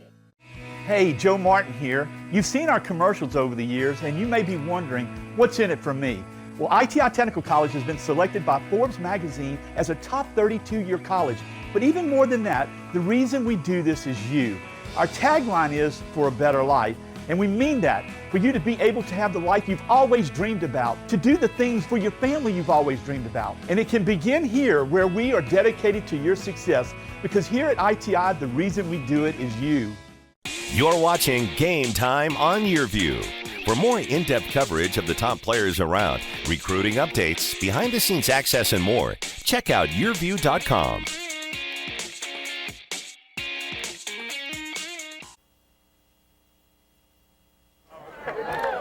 Great ball game here tonight. Nelson Stewart trying to keep his players' heads up after a hard-fought loss here tonight to the Dunham Tigers, 22-20, the final score. As we talked a lot about it at the beginning, Jason, about the two defenses that these teams have. I mean, obviously a lot of attention for Arch Manning. Kalante Wilson's going to get a lot of attention after a 200-yard rushing performance, but both defenses played really, really well. Newman forcing the 3 turnovers. They kind of played a bend but don't break style, and Dunham was fantastic. Just one offensive touchdown drive for Newman tonight. Yeah, and you got to credit Coach Weiner. He came in with a game plan. He stuck to it, and it worked. And that game plan was feed Kalante Wilson, run the football, chew up the clock, and try to keep Newman's offense on the sideline as much as possible. And he was able to deliver on all of those fronts, except for the couple of turnovers that you mentioned, but they were able to overcome that, and that's why they're going to be getting back on the bus victorious and heading back to Baton Rouge. Yeah, some jubilation there from the Dunham Tigers, and a well-deserved victory for them. Let's take a look at our highlights from this contest, and it got off to a really bad start for Dunham as they go to the trick bag, and it didn't work out very well. on the return for a touchdown. Finally, we'll pick this ball up is James Downing, and we're about a minute and 15 seconds in, and it's 7-0 Newman. But Anthony Safford, who had some highs, had some lows. This was a low for him. Sterling Scott gets the interception. So right there, 2 turnovers in the first quarter, but Safford made some plays too. Joshua Hardy, a big game. 4 catches for 80 yards and a couple of touchdowns. How about this play? The deflection. Gabe Hitzman in the end zone for the touchdown. More of Safford, who threw for 115 yards. He's intercepted there, the second interception of the night, but takes a hit, goes to his main man, Hardy, again for another touchdown. Newman, it took a while here. This is 3rd and goal at the 1. Arch Manning bangs his way into the end zone. But this right here, after stopping Dunham deep in their own territory, Dunham's defense makes a play. This is 4th and 1. Wilson gets the first down, and that's your ball game. We look at the stats as Neil Weiner addresses his team. 10-1 on the season as you take a look at the stats. 348 total yards for Dunham. What about 4th down conversions? That was a big part of this game. Yeah, that was critical. And then it's really the first line up there. You're able to rush the ball for 233 yards there, and that's what was able to get Dunham to excel and win in this football game. As you see, Kalante Wilson, 29 of those carries, 129 yards. Just a big day for the sophomore. For Arch Manning, 9 of 20 for 68 yards and that touchdown run. But there will be better days for the grandson of Archie Manning and the son of Cooper Manning. He'll have some big days on this football field in years to come. Want to thank everyone involved in tonight's broadcast. The executive producer of Game Time, Eric Coleman. Our producer in the truck, Kim Giat. Our director, Walter Volpatti. Carly McCord doing an outstanding job on the sidelines. Tommy Cooper, our statistician. For Jason DeQuare, I'm Jeff Palermo. We'll see you next Friday. Have a great Thanksgiving. Don't eat too much. We'll be back with you Friday night at 7 o'clock. Have a great night, everyone. Game Time on Your View has been brought to you by Podna's Barbecue. Slow cooked, fall off the bone perfection and the best baked beans in America. Visit Baton Rouge. It's not just the capital city, it's the hub of all things Louisiana. Find out more about all the Red Stick has to offer at visitbatonrouge.com. Monogram Express. We make ordinary gifts extraordinary. And by Louisiana Lift. At Louisiana Lift, we're always on call. Check out yourview.com for in-depth high school football coverage all season.